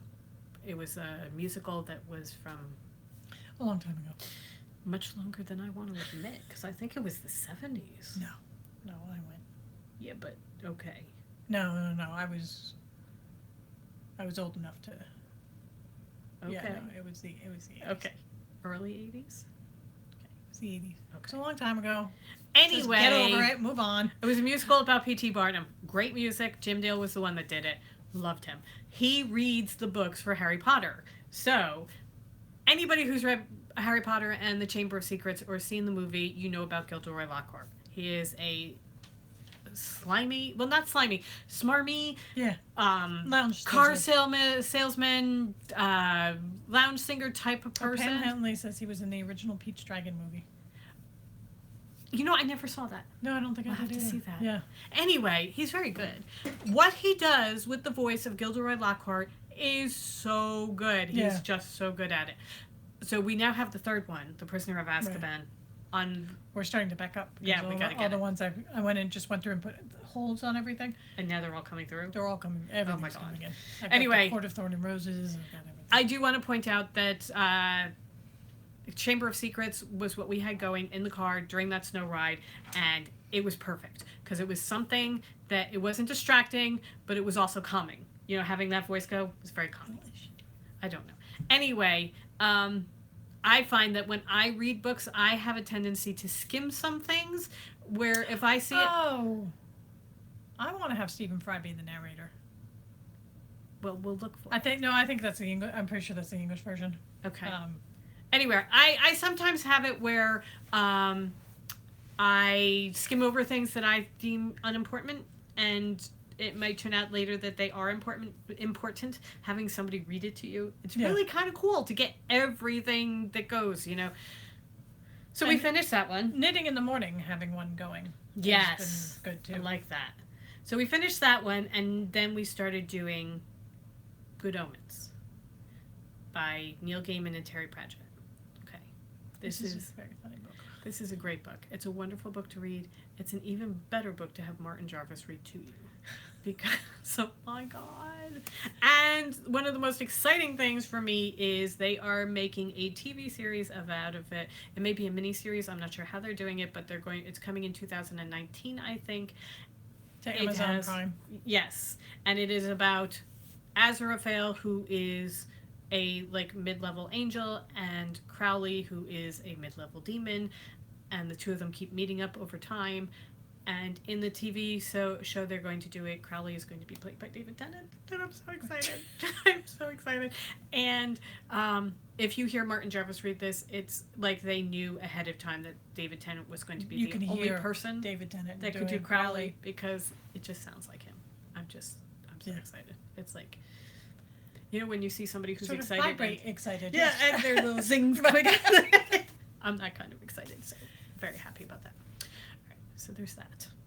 So, Good Omens, Neil Gaiman, Terry Pratchett, wonderful book, really wonderful book. I'm such a multifaceted experience having somebody read it to you. Oh my gosh, it's just so much fun. All right. All right, so we're listening Somebody to loves listening to a radio drama like Agatha Christie from the BBC. That would be kind of cool. Oh, yes. Oh my God, that's very cool. And somebody says she thinks Stephen Fry makes the book more of a reality in where it takes place. Okay, definitely have to look into Stephen Fry. All right. So there was that. There was something else that I was thinking. But listening to things, we also listen to podcasts. And one of the podcasts, I know what it was. Okay. One of the podcasts that we listen to is Young House Love. Okay. Young House Love has a podcast. You may know about it. They do home DIY. And there was actually an article, they had a blog. There was actually an article in the New York Times about the crash around the world when Young House Love closed down their podcast. They decided that they were going to take a year off, and they were hugely popular. They closed their blog, not the podcast. Oh, sorry, the podcast. The blog. Closed the blog for a year. They decided to take a year off, and just because it had gotten too much.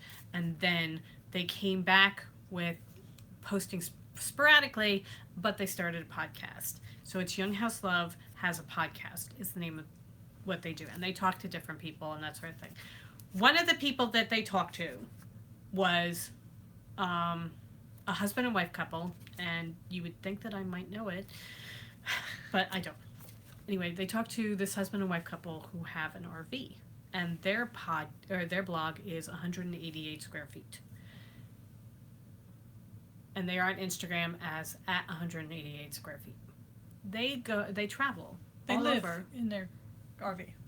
That is their home. Downsized everything, sold off everything that they didn't need, put a couple of good pieces of furniture in storage, and bought an RV for about $4,000, $6,000, maybe $6,000. I think it was $5,000, and then they fixed it up. And so they figured about $7,000 once they fixed it up. It's gorgeous. If you go to their blog and see the tour of it, oh my God, it's such a beautiful RV. But it's big. It's bigger than I thought. Much bigger than I thought. As far as 188 square feet. They attach it to the back of their truck, and off they go. I'm desperate to do this. I really want to do this. I just want to get rid of everything and get an RV and just travel. I really, really want to do it. Helen's telling me that I'm going to get crazy. Sure crazy. But it's not so crazy. I think both of us living in 188 square feet is a bit much. They have 2 cats, 2 dogs. She ignores me. I just totally gloss over that. I just really want to do this. I choose to have my own bedroom. You will have your own bedroom. There's a bedroom. My bedroom now is more than 188. Probably, but you don't need that much room. Anyway, I'm really, really, really want to do this. So that We'll is be my podcasting obsession. from the road eventually. That is my obsession with 188 square feet. I want to get an RV and just travel. I just think it would be so much fun. So much fun.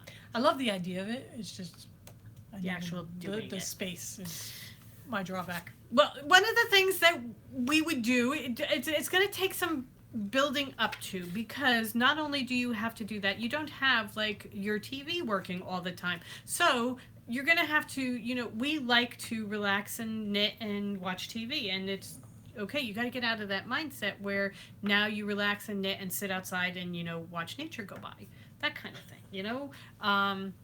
It's something that you may hear us talk about, I don't know, as I try and work her way into it, because you know I'm ready. But anyway, I love it. So there's that. Then we found, okay, so I know I'm going through this very, very quickly. That's kind of what we were thinking, was rent it for a couple of weeks and try it and see and make sure we're not going to kill each other. But it's definitely something I want to try. Yeah. We found this a while ago, but Arnie and Carlos have a YouTube channel. Almost all the knitters know Arnie and Carlos from the socks. I don't know whether you guys have actually watched any of their videos or not. Oh my God. They are the cutest. Oh my God. They live in Norway. They have an awesome house that I think was a railroad depot. It was a train station. It used to be a train station. They do everything. The garden. Gardening tips. They do a video on gardening tips. They do a video on recycling. We were watching them. They call it... Pam Hemley loves them too. They call it knitting radio. Because what they do is they have the camera pointed at, usually I think it's Arnie, his hands, and he's knitting a hat. And during the hour and a half time it takes him to knit a hat, and they'll just chat back and forth with each other about all different things. And they'll talk about color theory and using two different strands, color knitting. Yeah, they have very definite ideas on color work. Yes. Whether there's a dominant color or a no dominant color. They're very much on the no dominant color. And using how they show you how they link it around their fingers and knit with it and that sort of thing. Jane, yes, that is the first thing that gets space in the RV is our yarn. She wants to know if we'll take our yarn on the RV. Yeah. That just goes without saying. That really means yarn we and need then more fabric. than 188 square feet. We don't have that much yarn.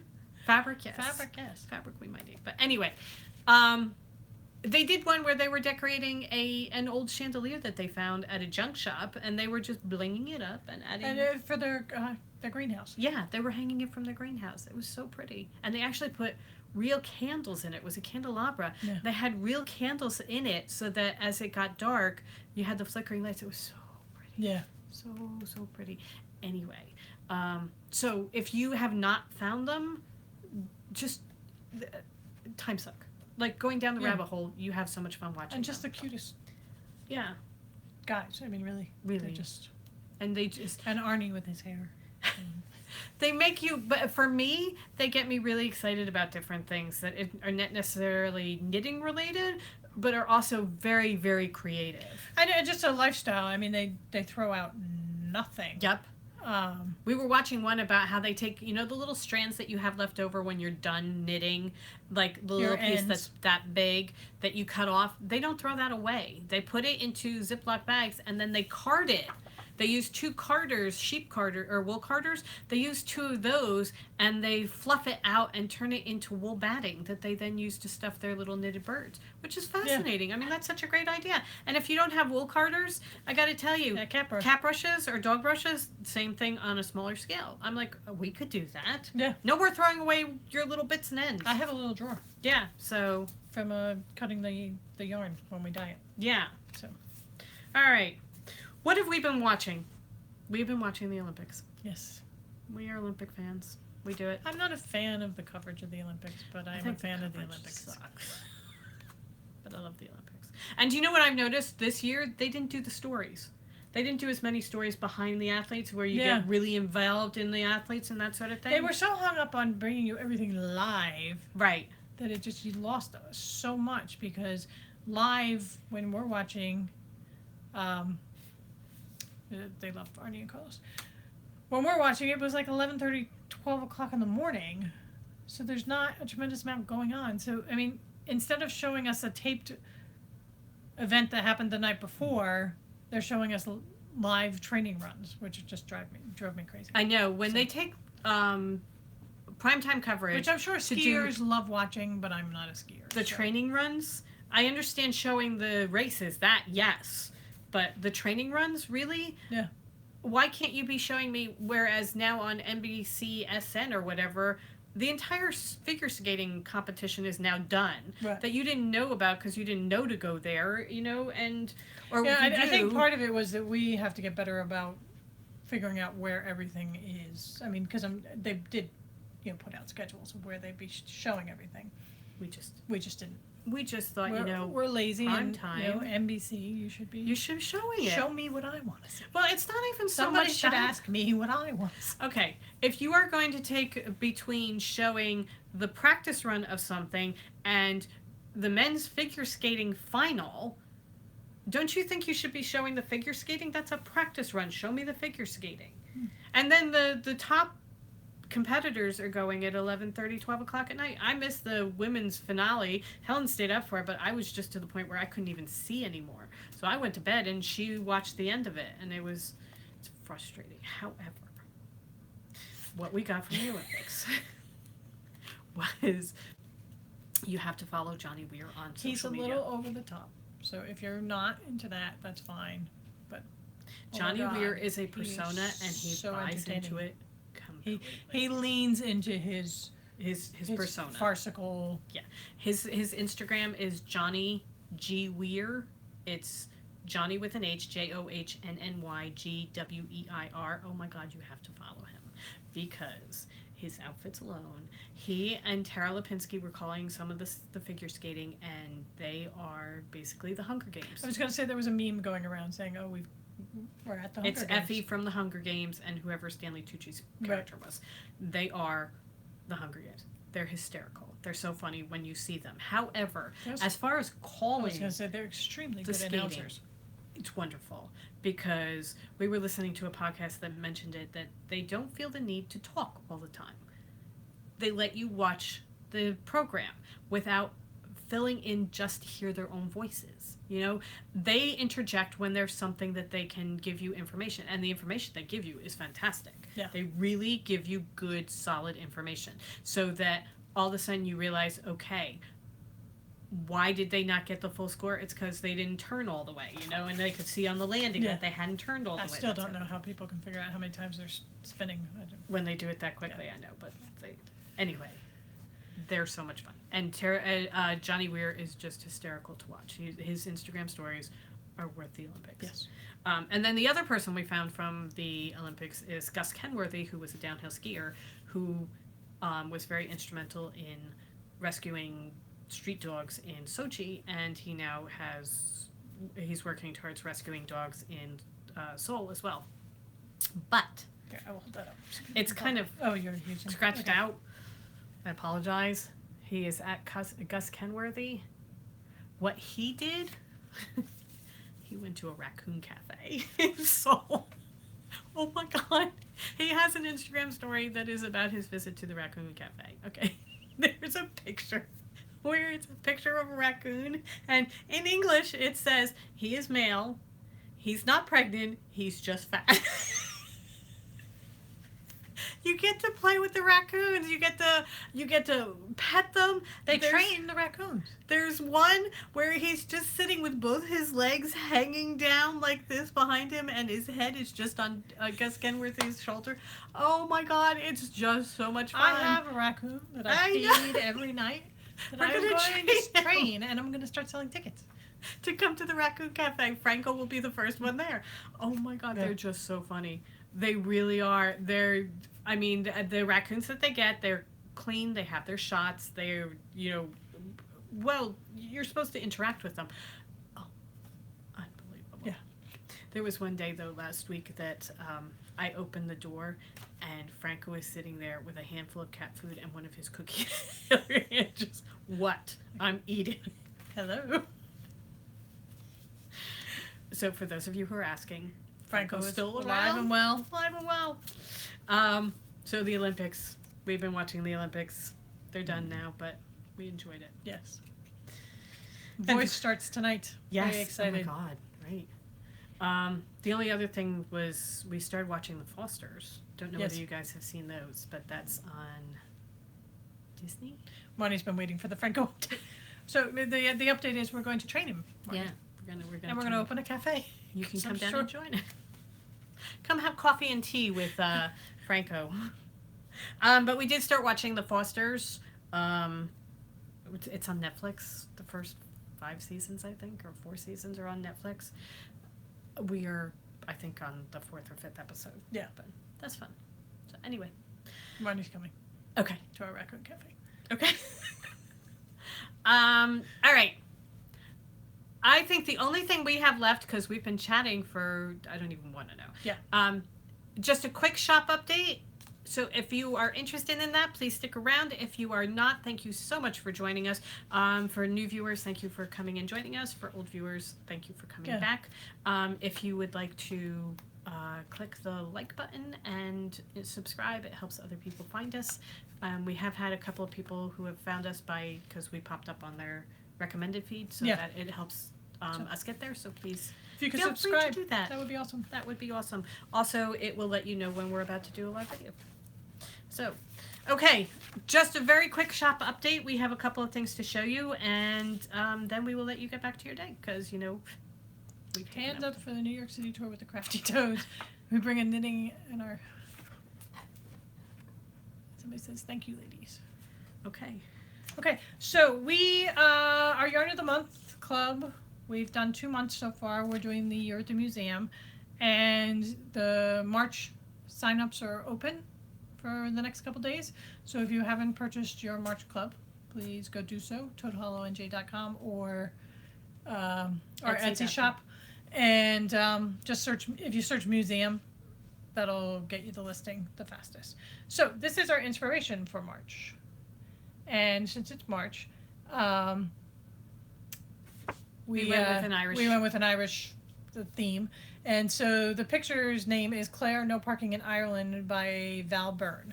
And we just love the colors on this. And it's just a whimsical drawing of the houses. So, and we have a friend who spells her name like Anna. She thinks she can't park in Ireland. It's true. She can't. But Okay. We wanted to show you February's colorway. And okay, so looking at this, you might think this was March, but this is not. This is from February. Right. This is the February. So this was Lancelot and Guinevere. Yep. One of the old favorite love stories. Do you want to explain your colors? Or Sure. just- I went with the pink for Guinevere and the blue for Lancelot, and where they overlap, there's the royal purple, and then there was the gold for her hair. And Just a beautiful spring skein of yarn. yes, it came up beautifully.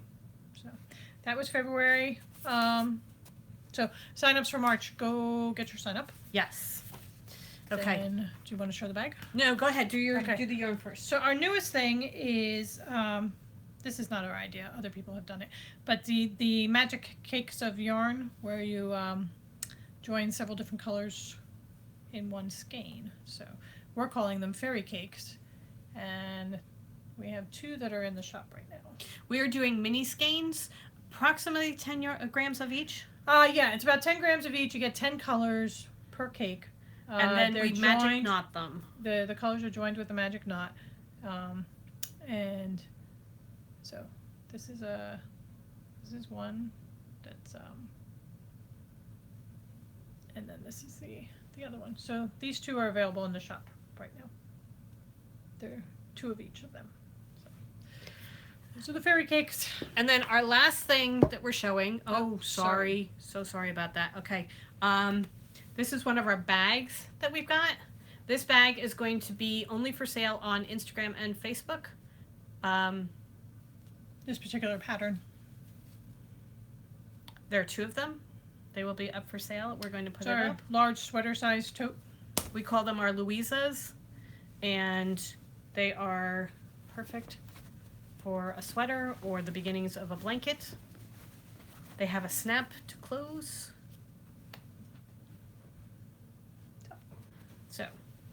We'll be this will putting be those up going today. up later today. Yeah. And I think that does it. I think that is about it. I have gone through my note cards and hit all the things in the book. It was a long one. Yeah. Thank you so much for staying Yeah. around with us. Thank you, everybody. And have a wonderful day, and a great week. Yes. I think it's supposed to be relatively Springy in our area. yeah, kind of overcast, but not too cold, which we like. Thank you, Sharon. Go forth and knit. Yeah. Oh, we did want to mention, we put out something as far as sample knitting, and we want to say thank you so much to everybody that got in touch with us. We have gotten in touch with the sample knitters that we're going to use for this one. However, we are going to be needing it again in the future, so we will keep all of you apprised and let you know when that comes about. Okay? So, I'm so glad everybody likes the live feed. Oh, Thank you. Thank you so much. Okay. Have a great week. Yeah. And go forth and knit. Go forth and knit, everybody. Bye. Sorry for my finger.